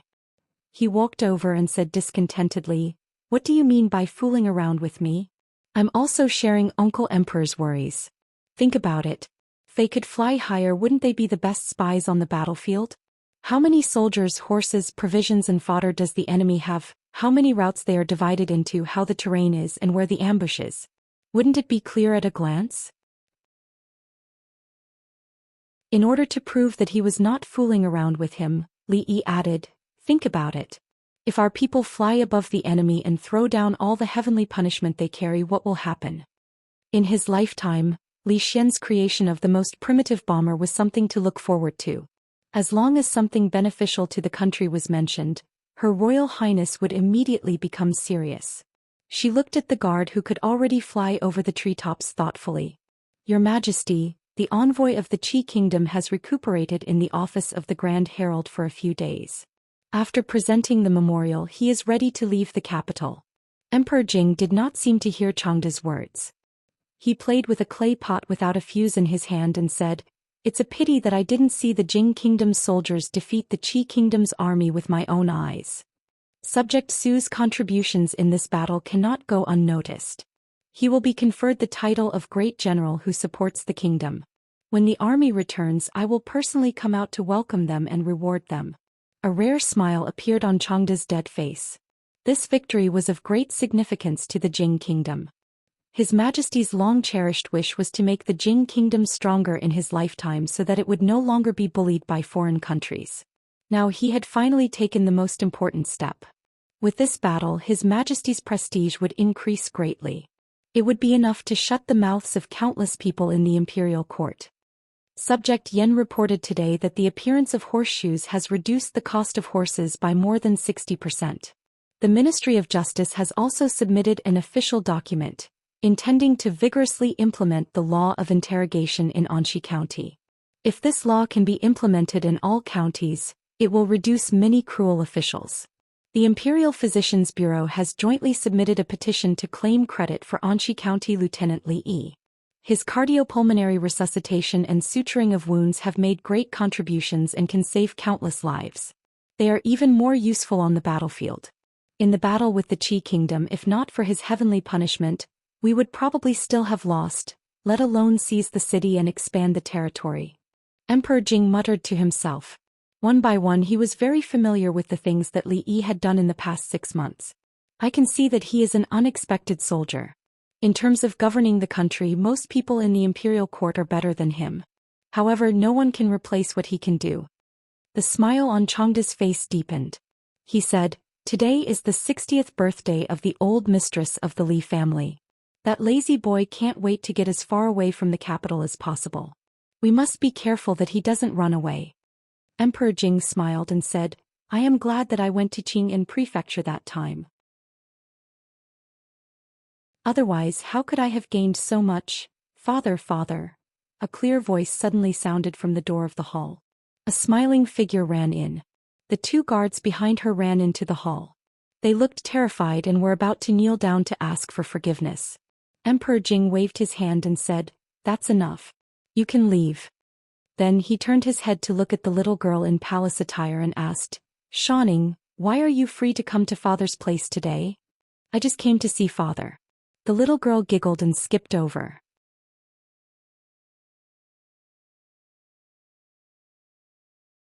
Chapter 338. Jing Di held the little girl in his arms and gently scratched her nose. He said, "Tell me, why are you looking for me? You are not allowed to let me hit teacher." In the eyes of the courtiers and people, he was the emperor above all others. However, in front of his children he just wanted to be a good father. "Oh, I have already forgiven teacher for hitting him." The little girl twisted her body and said, "Xianxia wants to eat hot pot." "What is hot pot?" Jingdi was startled. A trace of doubt appeared on his face as he asked. "Father doesn't know." The little girl was a little surprised. In her heart, her father was omniscient. She never thought that there was something that her father didn't know. After being surprised, she waved her little hand and said, "Then father, help Xianxia catch a bad person and bring him into the palace." When he looked down and saw the little girl's eyes moving around, he knew that this was her purpose. He felt a little funny and asked, "Tell father which bad person dares to offend our Xianxia. Father, put him in prison to help you vent your anger." "Oh no." The little girl shook her head like a rattled drum and hurriedly said, "Father, you can't put him in prison. Otherwise no one will cook delicious food for Xianxia." "Nonsense. Didn't I say not to eat outside? What does your sister think of you? You are not allowed to leave the palace in the future." Jingdi frowned and said, "I didn't eat indiscriminately at Brother Xian's house. My sister also ate and Brother Xian also ate." Xianxia was very obedient and didn't eat indiscriminately outside. The little girl hurriedly explained, "Father took him into the palace and made him cook for Xianxia. He was not allowed to eat. He was so angry that he stole Xianxia's meat to eat. By the way, his name is Li Yi," the little girl said with a vengeance. "Li?" Hearing this name, Jingdi smiled and rubbed the little girl's head. He said, "Well, he dared to offend our Xianxia. In 2 days father will take him into the palace and specially cook for you, okay?" Father loves Xianxia the most. A satisfied expression appeared on the little girl's face. She couldn't wait to see the scene in her imagination. The old madam's 60th birthday was a rare occasion for the Li family.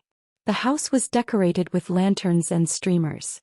Every few steps, a huge lantern was hung, illuminating the Li mansion as if it was daytime. The servants of the Li family stood at the door, ushering in the guests who came to celebrate the old madam's birthday. Li Mingze and Li Mingyuan would personally welcome the distinguished guests. Of course, welcoming the guest had nothing to do with Li Yi. He had only been here for a few days and did not know any of the guests. He sat far away and watched the guests come and go with boredom. It was not until today that he found out why the Li family could be stable in the capital for so many years, even if they did not get along with the high dukes. In just 2 hours, 2 high dukes sent gifts. Although they did not come in person, at least their attitude had been expressed. As for the other large and small families, there were countless of them. He had long heard that the water in the capital was very deep, and the relationships between the influential families were very complicated. For those families that had many years of inheritance, even if there was no successor, it was not that easy to topple them. It was rare that little fatty Li Yingkai didn't hold on to his snacks and gobble them down. He hid in a deserted corner next to Li Yi, shook his head and mumbled something. A few naughty kids who wanted to play with him were all sent away by him. Lu Rui was not by Li Yi's side. She was the only one who was favored by the old madam. After she brought mahjong to the Li family, the young and old madams who had nothing to do all day went crazy. The capital seemed to be a lucky place for Mississippi Lu. Today she won a pair of bracelets, tomorrow she won a hairpin. If she did not like it, she would give it to the servant girl sent by the old madam to serve her. In just a few days she became the most willing master of the Li family's servant girls. It was said that through her aunt, mahjong had begun to spread among the circle of the noble ladies in the capital. Taking advantage of this opportunity, the Li family's craftsmen made a lot of money. Of course, compared to the money Mississippi Lu made, it was only a drizzle. It seemed that Mississippi Lu did not intend to go back at all. He was carefree every day and made a lot of money. Li Yi was in a hurry. In a few days he would tell the old madam that his vacation was over and it was time to return to Qing'an Prefecture. After all, no matter how low the county lieutenant was, he was still an official and received a salary from the state. It was not advisable to work for free. Not far away, Li Mingze had just welcomed a person in. He excused himself and left in a hurry. The man in embroidered robes looked around. When his gaze swept past a certain place, his expression froze. He then strode over. "It's over. Big brother, I forgot again." The chubby boy walked over dejectedly and sat beside Li Yi. His round face turned bitter. Li Yi wanted to help but could not. Out of a humanitarian spirit, he helped the chubby boy find a suitable poem. When the time came, he would give it to the old madam to make her happy. Unexpectedly, the chubby boy could not memorize 4 simple lines of the poem after a long time. He could not help him memorize the poem, so he could only rely on himself for the rest. "Why don't you take out your precious candied plums?"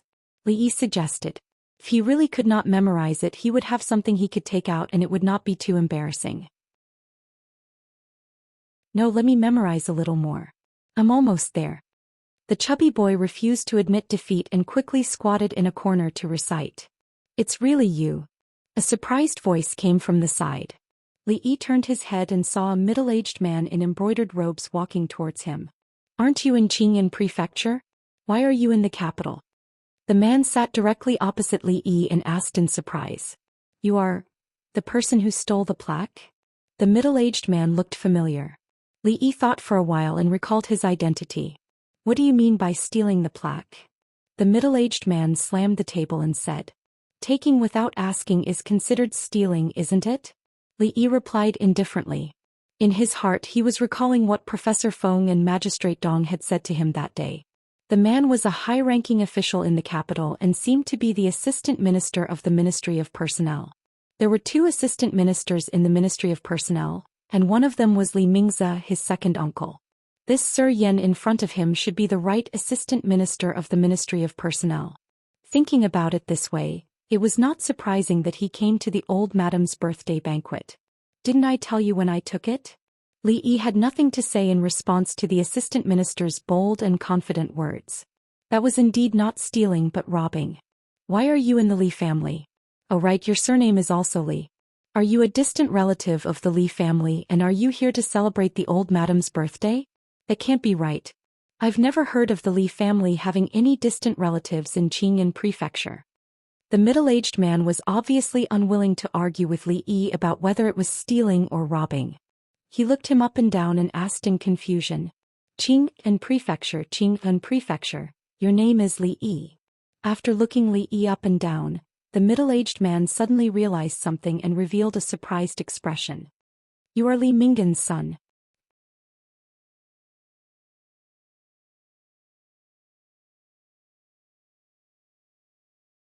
Chapter 339. I really didn't expect that Li Minghan would have a son like you. The surprise on Yan Zhang's face deepened as he clicked his tongue.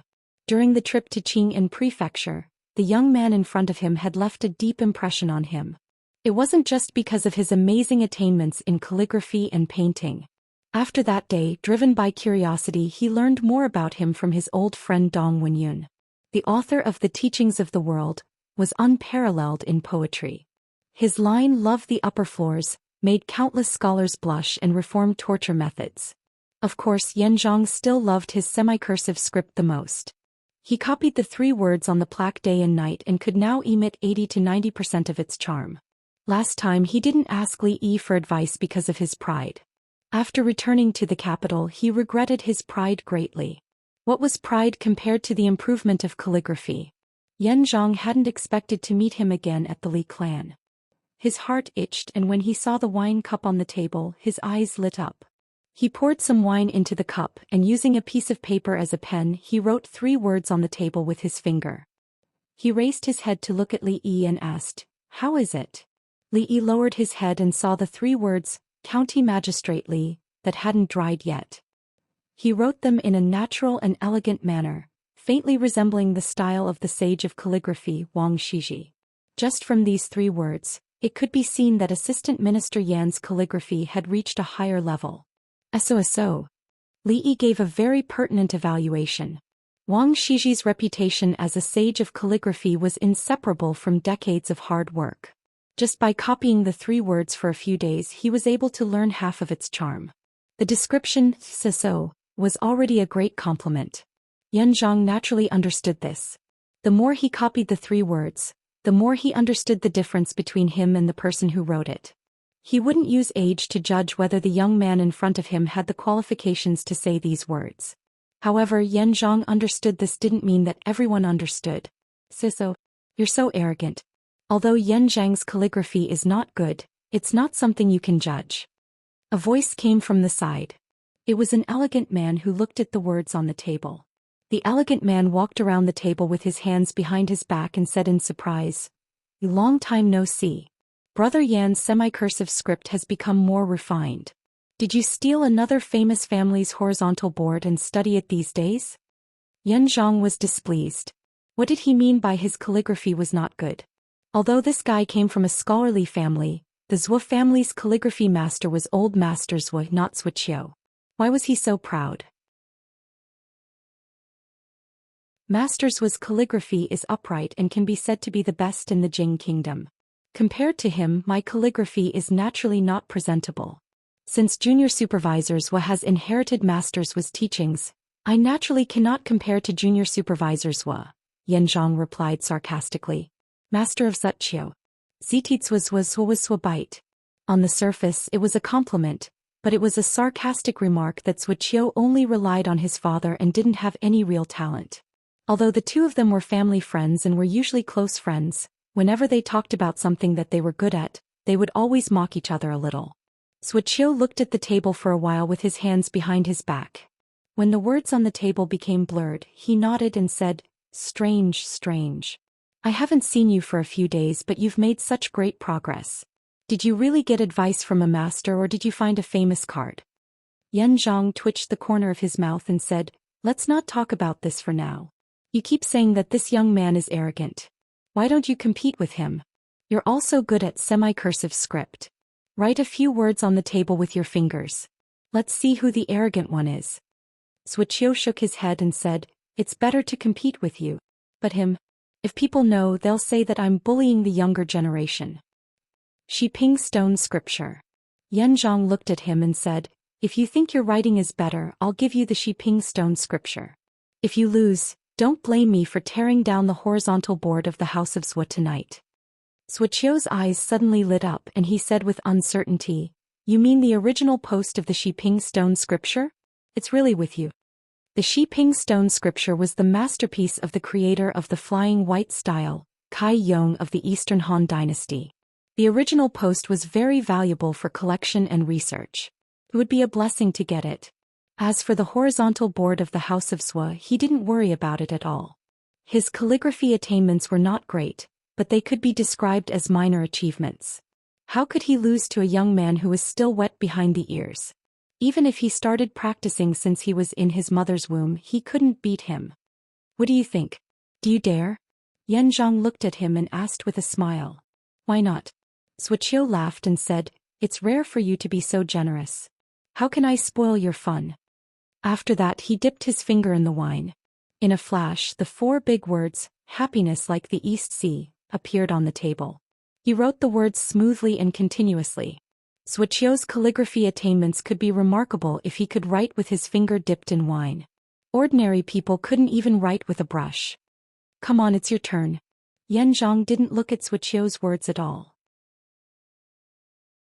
With a cunning smile on his face, he was already planning how to tear down the Zhou family's horizontal board at night.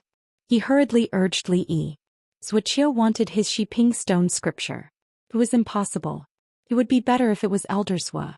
Even if Elder Zhuo came in person, Yan Zhang was 70% sure that he could win. Seeing Yan Zhang's expression, Zhuo's heart skipped a beat. He suddenly had a bad feeling. Yan Zhang was not a fool. The Xiping Stone Scripture must be extremely important to him. How could he give it away for free? Could it be that he was really sure that he could win? Turning to look at the young man again, Zhuo shook his head and suppressed this unrealistic idea. "I'm not interested." Li Yi glanced at the words on the table and said, shaking his head. The Xiping Stone Scripture and the Zhuo family's horizontal board had nothing to do with him. This assistant minister Yan has a good plan. He's treating me as a tool. Are they familiar with each other? Tearing down someone else's horizontal board is no different from slapping him in the face. This is a great feud. Yan Zhang's expression froze. He hurriedly grabbed Zhuo's arm and said, "I owe you one." Li Yi thought. Last time when I snatched the horizontal board, I already owed him a favor, but he didn't take it seriously. Obviously, the assistant minister's favor is worthless. However, Li Yi didn't want to be pestered by him. He casually dipped his finger into the wine and drew 2 words on the table. He was ready to leave this troublesome place and let them catch up. Haha, is this what you're relying on? Seeing the messy handwriting on the table, Zhou Xian was stunned at first. Then he smiled and patted Yan Zhang's shoulder. He said, Brother Yan, tomorrow morning I'll send someone to your mansion to get the Shi Ping stone scripture. Yan Zhang didn't expect that Li Yi wouldn't give him face at all. He was a little anxious and grabbed Li Yi's arm tightly. Write it carefully. If you win, you can make a request of me as long as it's not too much. Stop it, second young master Yan, what are you doing? Just as Yan Zhang shook Li Yi's arm violently, a delicate voice suddenly came from not far away.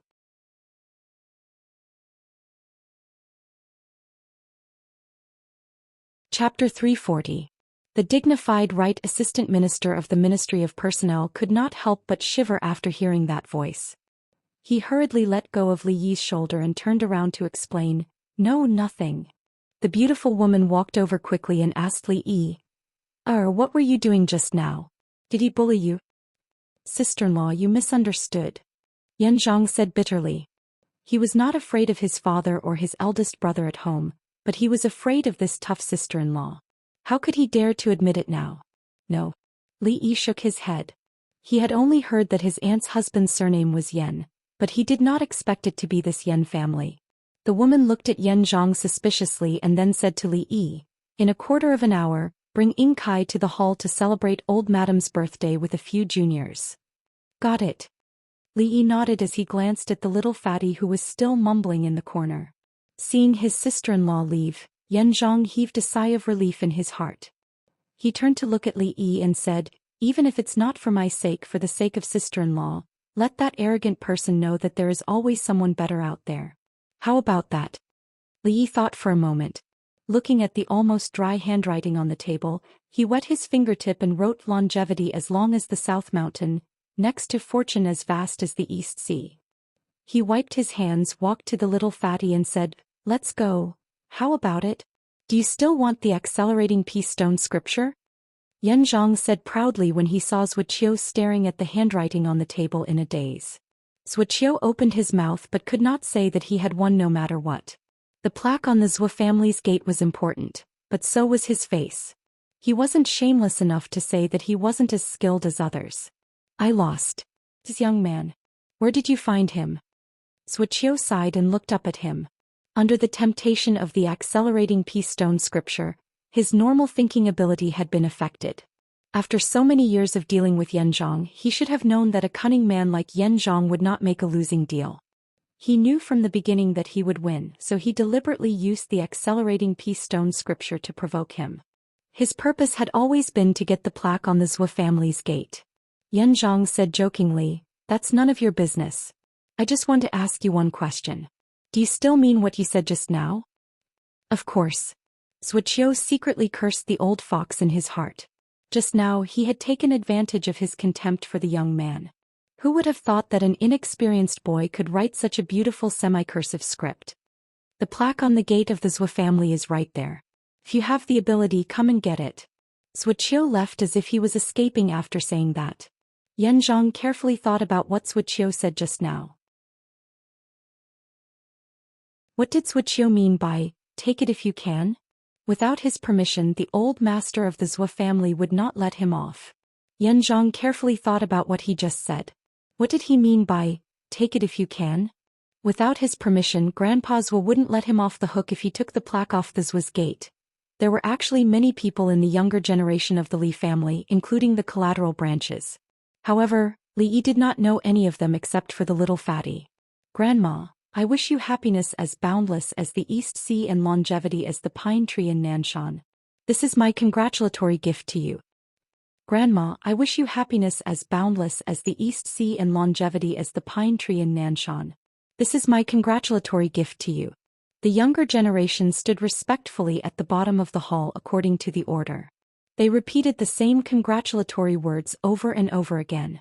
The gifts were not very expensive, so the old lady accepted them all with a smile. In return, she gave a red envelope which might be even more expensive than the gifts from the younger generation. The little fatty was waiting anxiously. According to the order, the main branch was the last to be presented. The problem was that he might forget the poem he had just memorized. The little fatty's mother glanced at him from afar. This child would not tell them about the congratulatory gift for the old lady this year, nor did he ask them to prepare it for her. Even now she did not know what he was going to give the old lady. The little fatty looked anxious. When it was finally his turn, he immediately ran up and said loudly, "I've composed a poem. I'd like to take this opportunity to present it to you, Grandma." The old lady was slightly stunned. Then she smiled and said, "Great, even our Inkai can compose poems. Quick, let me hear it." Everyone in the Li family, including the little fatty's parents, looked surprised. Inkai was famous for not being good at studying. He could not even recognize words. When did he learn to compose poems? The guests all had looks of interest on their faces. Previously, the juniors had only given them some mundane things. Occasionally they would see something different and that piqued their interest. "This child, what nonsense." Li Mingyuan frowned and said in a low voice. Ignoring the crowd, the little fatty pointed at the old lady and began to shake his head. "This woman is not human." At this point, the voice paused for a moment and a thoughtful expression appeared on his face. After that he didn't continue. "What?" Everyone's expression froze when they heard that. The guests stared at the descendant and the Li family was dumbfounded. "Bastard, what are you talking about?" Seeing that his son's first sentence was disrespectful to the old lady, Li Mingyuan's face darkened and he strode over. The next moment he finally thought of the next sentence. The pondering expression on the little fatty's face disappeared. He pointed at the Li family and said loudly, "All the children and grandchildren are thieves." The guests held back their laughter and the faces of the Li family began to twitch. Li Mingyuan walked over and raised his hand high. He shouted sternly, "Shut up." A few black lines appeared on Li Yi's face. A good poem that could change according to circumstances had been recited by little fatty in such a manner. It could be said that there was no one in the past and no one in the future who could do it. He walked forward helplessly and said, "Third uncle, please wait. I've been listening to Inkai reciting a poem today.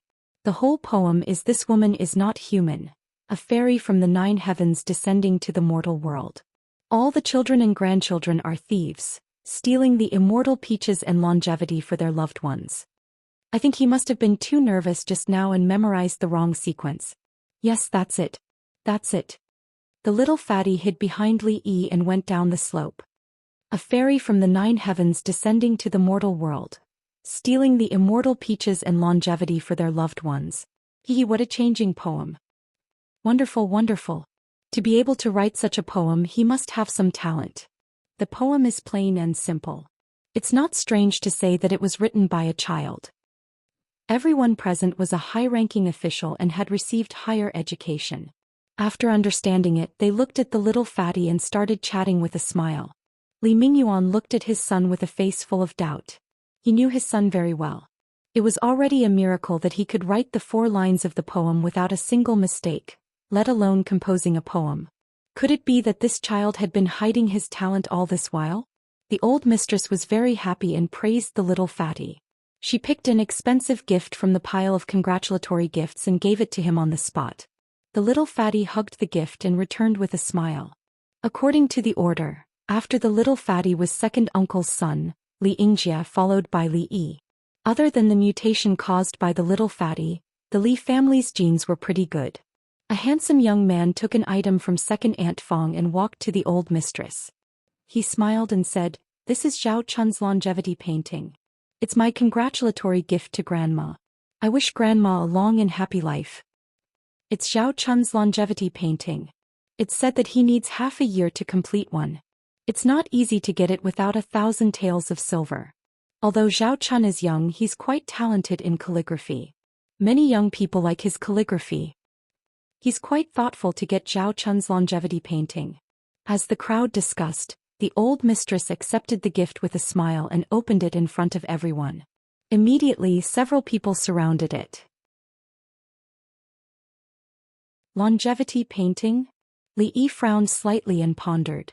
What's going on? Lu Rui walked to his side and asked with a frown as well. Opposite them, the wife of the Li family's master, Madame Fong, glanced over and revealed an unnoticeable smile.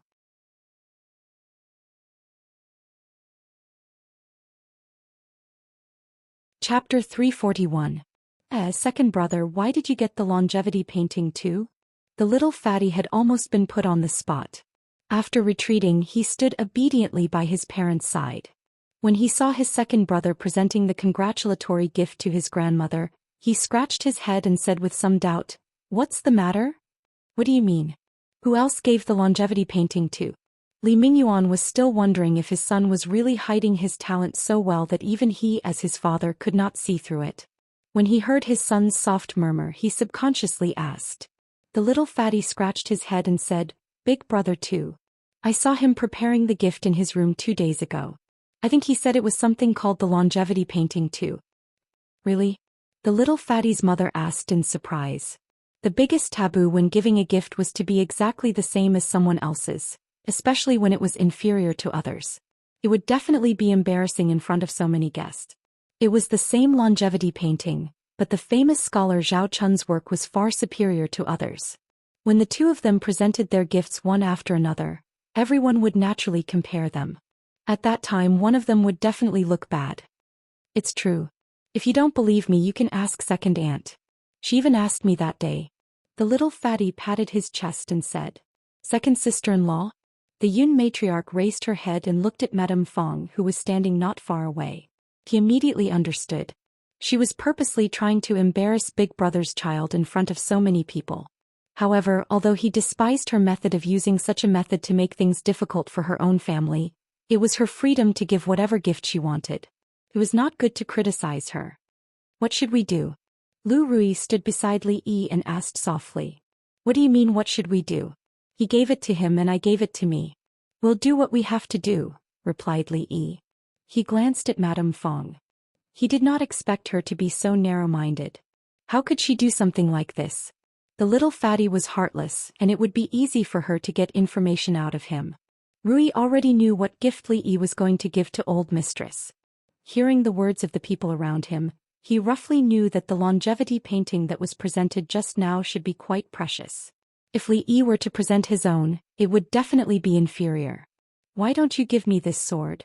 Lu Rui raised her hand and handed over the sword that she always carried with her. Li Yi saw a flash of reluctance in her eyes. She had been carrying this sword with her since the first time he met Mississippi Lu. She did not sell it even during the most difficult times of her life. This was indeed a rare good sword. When Li Yi first wanted to borrow it to play with, she didn't even let him touch it. "Forget it." Li Yi pushed the sword back. How much was face worth? Only Madame Fong cared about her face. Li Yi did not think that his face was more important than Mississippi Lu's beloved sword. After speaking, Xianxia walked down. Li Yi smiled at Mississippi Lu and walked up with the painting scroll. "This is..." Some of the guests were confused when they saw an unfamiliar young man walk up after Xianxia. He should be the son of the Li family's Daong. "I heard that a few days ago, the Li family found their eldest grandson and welcomed him into the manor. It should be him." Soon everyone's eyes were on Li Yi. Most of them were very clear about the changes that happened to the Li family 20 years ago. The eldest grandson of the Li family, who had recently returned to the family, naturally received a lot of attention. A cold smile appeared on Madame Fong's face when she saw Li Yi holding something that looked like a painting scroll. Li Yi walked to the front of old mistress and said with a smile, "Your grandson has personally created a painting called Longevity Painting. I wish grandmother a prosperous life with the sun and the moon as well as a spring crane." The longevity painting? A look of surprise appeared on the faces of the guests. The longevity painting again? The painting that Xianxia gave was Zhou Xian's work. Many officials and nobles in the capital liked to collect paintings. The eldest grandson of the Li family also gave a longevity painting. From what he said just now, it seemed that he wrote it himself. One was worth 1,000 taels of gold, while the other was probably just a piece of waste paper. His gift was similar to the one that the little fatty gave just now. The similarity was that they didn't need to spend too much effort and could save a lot of money. Xianxia, who had just stood at his spot, was slightly stunned.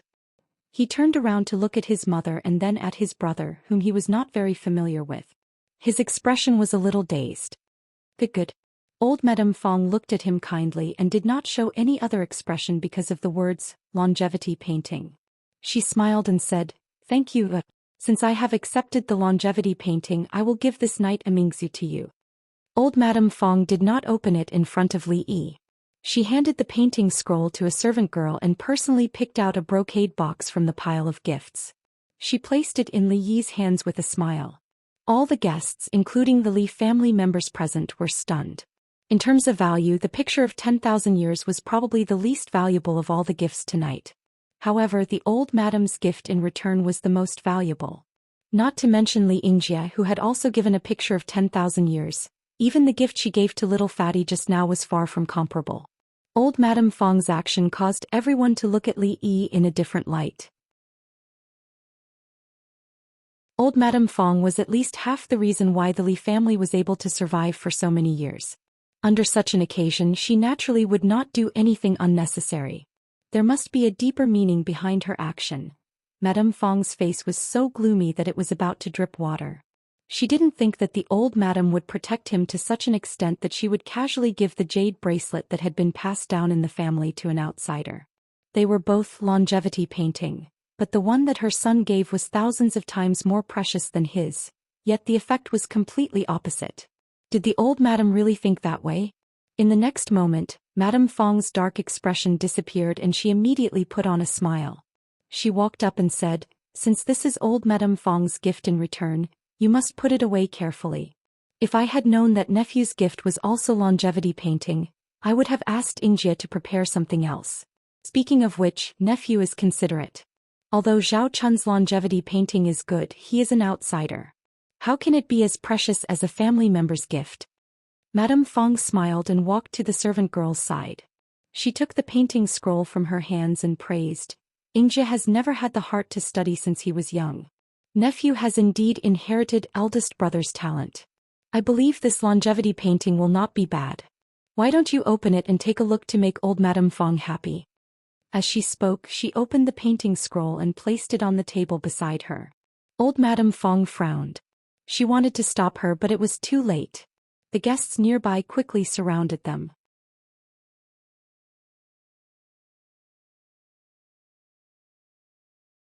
Chapter 342. Grandma, this is too expensive. I can't accept it. The Mingzu was very valuable, not to mention that it was a gift from his sister-in-law. Li quickly put the box back. He was not very interested in this kind of treasure. A pearl that emitted a faint fluorescent light was nothing. It could only light up an area the size of a palm. It was not even comparable to a 15-watt light bulb. We're family. It's not expensive. Just take it. Old Grandma smiled and stuffed the item back into Li Yi's hands. She had always felt extremely guilty towards her child who had been wandering outside for 20 years. What was a Mingzu? Could it make up for what she owed him all these years? Li Yi held the box containing the Mingzu in his hands. He did not know how to reject old Grandma's insistence. A few surprised voices came from not far away. This 10,000 years painting does have some foundation. Interesting. Look, when these longevity characters are put together, doesn't it look like a spirit ape holding a peach? Take 2 steps back and you'll see it more clearly. The 2 longevity paintings have their own merits. This one is not as good as Zhao Chun's in terms of foundation, but it wins in novelty. Not bad. The longevity painting personally made by the eldest grandson of the Li family was clearly not as mediocre as everyone had expected. It could not be compared to Qin Chun, who had already reached a high level in the art of calligraphy, but it was still above average. What was rare was that he had taken a different approach. He had used 100 longevity characters of various sizes to form the peach offering by the spirit ape, adding another layer of meaning. He had also spent a lot of effort. Madame Fong's face darkened when she did not see the scene she had expected. "Let me take a look." A figure squeezed in from the back. Seeing the person, they all made way. Every member of the Zhou family was a master of calligraphy. Old Master Zhou, who was still alive, had a superb regular script. Although Wuxia was not as famous as Old Master Zhou, he was only second to a few grandmasters and was far from being a match for these laymen. Wuxia picked up the scroll and admired it as he paced around, but he did not make any comments. Actually, the 10,000 lifespan painting did not really have 10,000 longevity characters. It was just a measure to describe a large number. The most commonly seen one should be called the 100 lifespan painting. The one in Wuxia's hand was the century lifespan painting. The reason why the longevity painting was so popular was not because of the simple stacking of longevity characters. Each longevity character was written in a different way. Zhou Xian's longevity painting was extremely orderly. Although each character had a different shape, they were similar in size. Each line was vertical and it was very neat. It was not an exaggeration to call it the longevity painting. In comparison, the one in Zhou Xian's hand was the real longevity painting. Putting aside the longevity character from afar, this was clearly a painting of a spirit ape presenting a peach. Just from this, it could be seen that the person was not only skilled in calligraphy but also in painting. Of course, Zhou Xian did not care about the painting. His eyes were attracted by the longevity characters, big or small, straight or slanted. Although Zhou Xian was famous, Zhou Xian felt that he was still very immature. If he wanted to find faults, he could find 10,000 flaws in the 10,000 lifespan painting. However, he could not find a single mistake in the painting in front of him. It was as if it was truly flawless. Of course, flawless did not exist. The only possibility was that he was not good enough to find any mistakes. Of course, he could not find any mistakes. Wang Shiji Yan Zhenqing Ouyang Sun Zhaoming Fu Lu Gongquan. The 10,000 lifespan painting was a combination of the works of countless calligraphy grandmasters. Regular script, semi-cursive script, and dozens of different characters were all created by the creator at his peak. If Zhou Xian could find any flaws in it, he would have been famous all over the world. In order to obtain this painting, he had temporarily put aside the scriptures that the old monk had asked for. He had consumed all the books on calligraphy and painting in the library. Mississippi Lu had come to him several times to play fight the landlord, but in the end she stayed in the room as a maid to grind the ink. If he could not get something decent out of it, it would be a waste of his hard work for the past 2 days. Good calligraphy, good calligraphy. Holding the painting, Zhou Xian seemed to be intoxicated by it. He slowly walked through the crowd and gradually walked away under everyone's gaze. Bah, shameless guy. How dare he covet old madam's gift? Yan Zhang was the first to react. They had known each other for many years, so he naturally knew Zhou Xian's character. His expression changed and he hurriedly chased after him. After a while, Zhou Xian put the 10,000 lifespan painting on the table with a regretful expression. With such a painting, he did not need any ancient calligraphy anymore. What a pity, what a pity. The guests were dumbfounded. Was it necessary for him to do this for a painting? The eldest grandson of the Li family was not a famous calligrapher. Was it worth it for Zhou Xian to do this? However, seeing that the two of them were staring at the painting and were unwilling to look away, even the slowest person would understand what was going on. This painting did not seem ordinary. When Zhou Xian took out the 10,000 lifespan painting, the two of them did not even look at it. There were those who were amazed and there were those who were doubtful. However, there were even more people who doubted the identity of the owner of the painting. The eldest grandson of the Li family said that he had personally created this painting. However, how could it be something that could attract the attention of 2 skilled calligraphers to come from a young man? The old mistress personally put away the painting of 10,000 years, the smile on her face even wider. To her, it was enough as long as she knew that this was a congratulatory gift from her grandson. As for Zhou Xian and Yan Zhang, they were surrounded by several people and faint voices could be heard. How is this longevity painting compared to Zhou Xian's? Can't be compared? That is Zhou Xian. They are both young people. It's possible for him to surpass Zhou Xian, but young supervisor Zhou is being too humble by saying that he is far behind him. Li Yi was playing with Mississippi Lu's sword in his hand, wasting time in boredom. People in the ancient times celebrated their birthday, unlike in modern times, where they could eat after cutting a cake and saying a few words of happy birthday. After going through a few complicated formalities, the chubby boy's stomach had been growling for at least a quarter of an hour, but he still hadn't received the order to start eating. The 2 men who combined were older than the old mistress, sat beside Li Yi. They had been coaxing and pestering him for a long time, and they only had one request, which was for the old mistress's 10,000 years painting. Of course, Li Yi rejected such an unreasonable request without a second thought. Writing this painting was too exhausting, and he had not finished copying the scripture that he had promised the old monk. After the old mistress's birthday banquet, he would be leaving the capital city in a few days, so how would he have the time to write for them?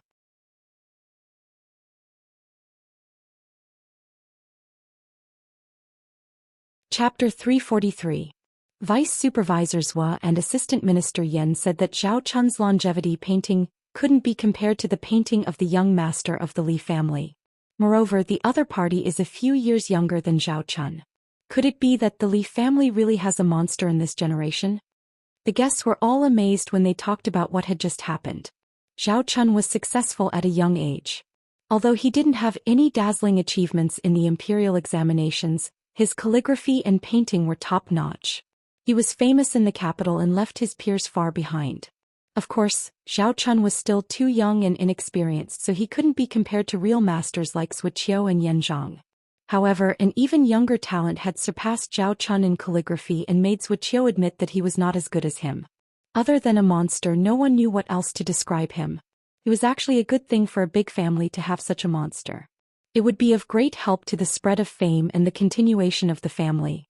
However, the situation of the Li family was different. The eldest branch had disappeared 20 years ago, and the one in power now was the second master of the Li family.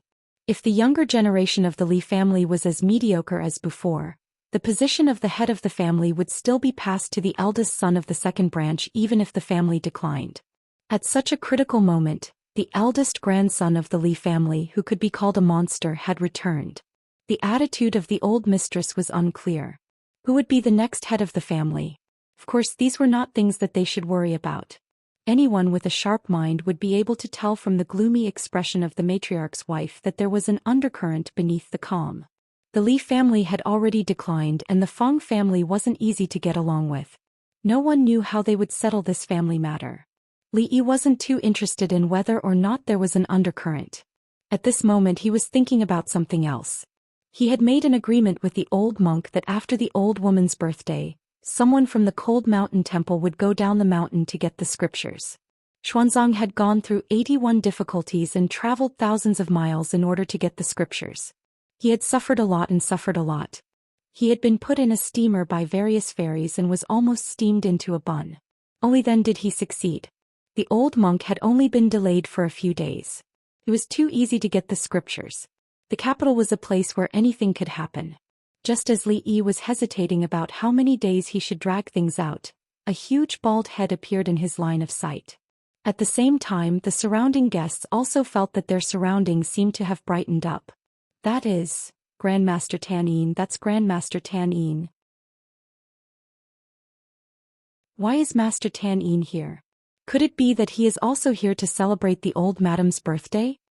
The sudden appearance of a bald head in a room full of guests was very eye-catching. If this bald head was a famous monk in the capital who had received the royal family's hospitality many times, it would be difficult not to attract attention. There were countless Buddhist believers and there were also many devout believers present. How could they not know Grandmaster Tan Yin of the Cold Mountain Temple? After receiving the servant's report, the old madam did not dare to delay and immediately came to greet him. She first bowed respectfully and then said, "I didn't know that Grandmaster would come and I was not able to welcome you. It is really impolite of me."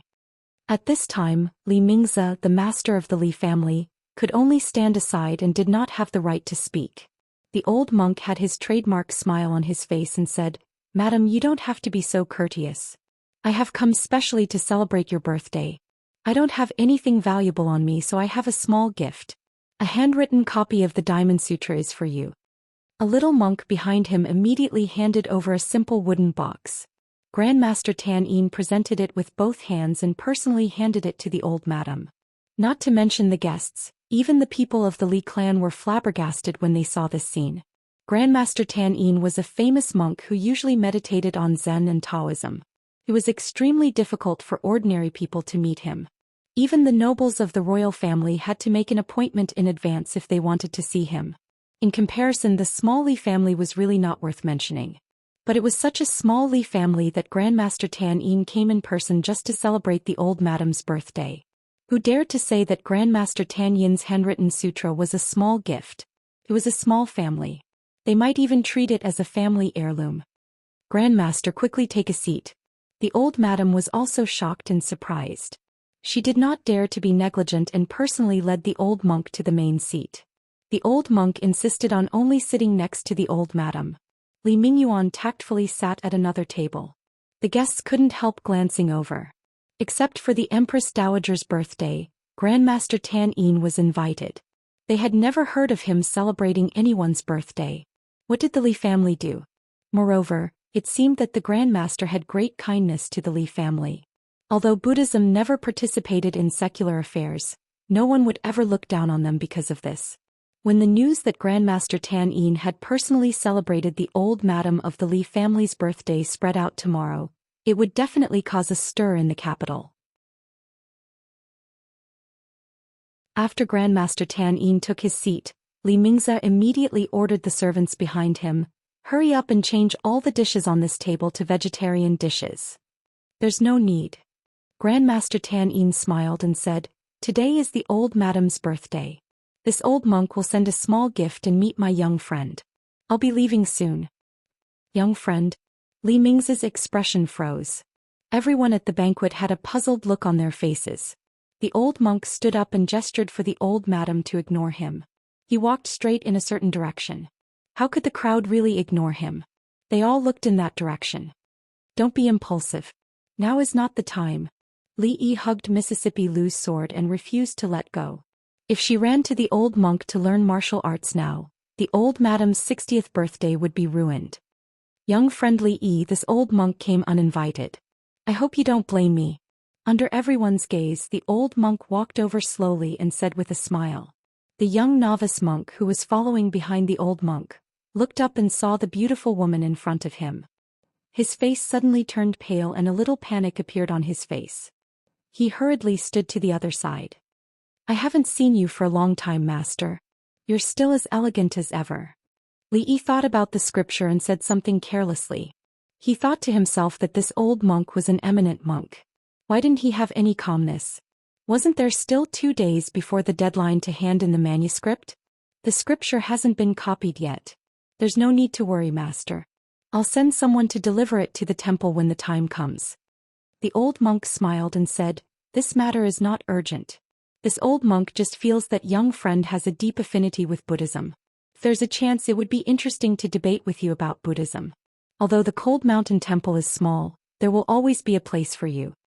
Li Yi didn't know how deep his affinity with Buddhism was. He only knew that if this old monk wanted to debate with him about Buddhism, with the experience of countless predecessors for thousands of years, he would definitely be able to fool the old monk until his worldview collapsed and he started to doubt his life. He might even give up being a monk and there would be one less eminent monk in the world. This was a great sin.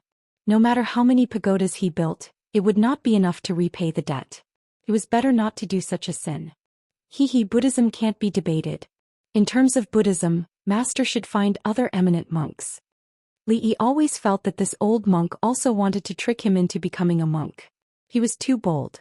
He dared to make Rui a living widow. Even if Rui didn't do it, Mississippi Lu would cut off his bald head and kick it like a ball.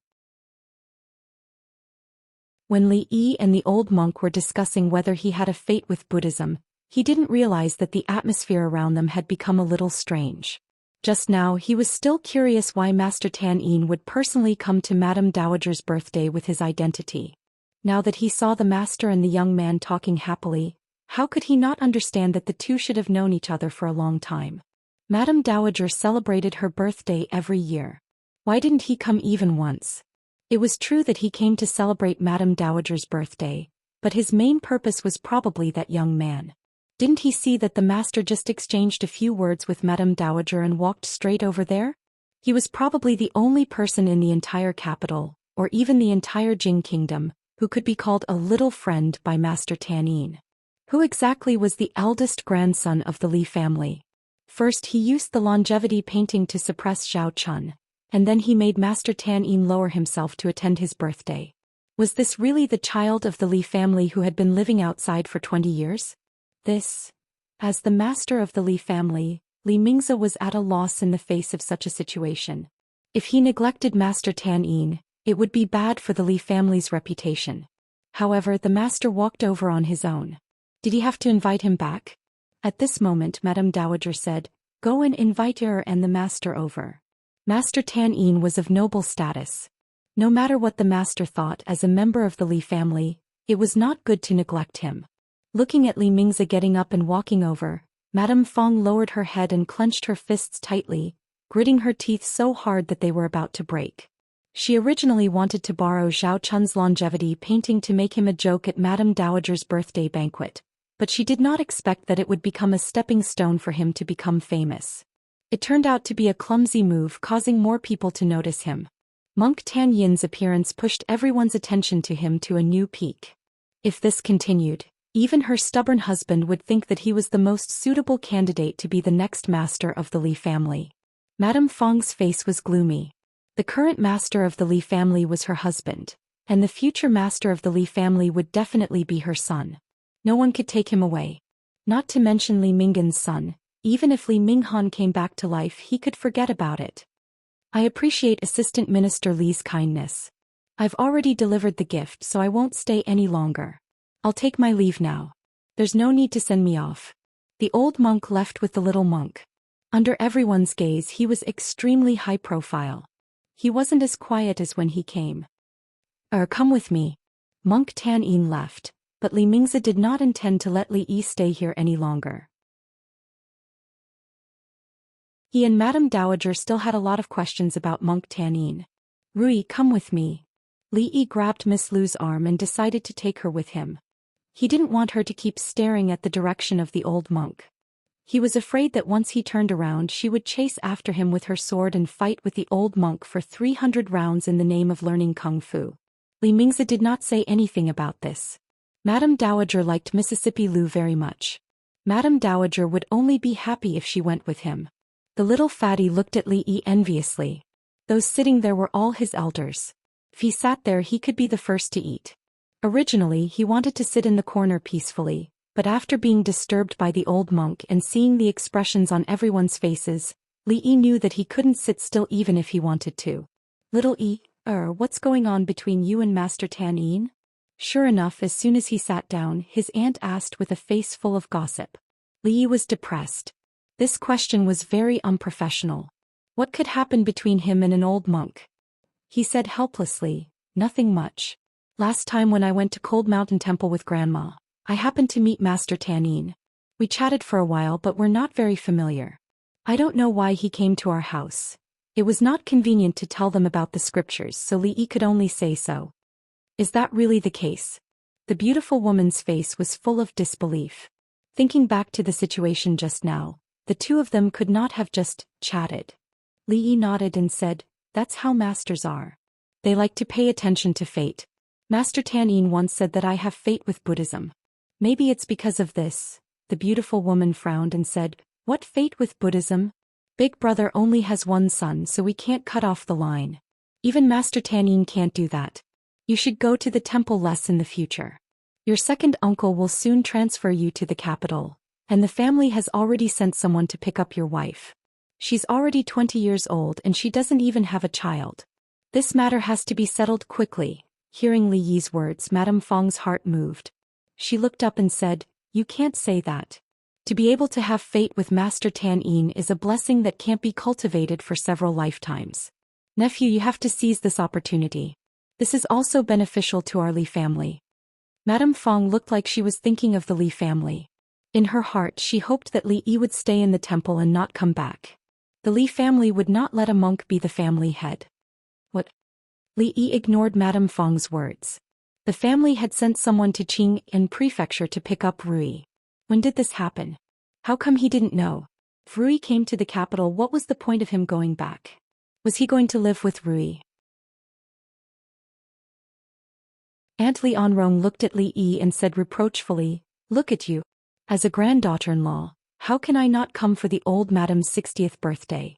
By the time you think about it, it's already too late. The old madam has already sent someone to Qing'an Prefecture. If it weren't for the rain that delayed the journey a few days ago, I'm afraid they would have arrived in the capital by now. Faced with his aunt's accusation, Li Yi was momentarily speechless. What should he say? This time when he came to the capital, he had no intention of staying for long. He just wanted to replace the original owner of this body to come here and have a look. After that, he would go back and have children with Rui. Who would have thought that so many things would happen after he came here? His original plan was completely disrupted. Now that they had picked up Rui, his own plan, what other plan could there be?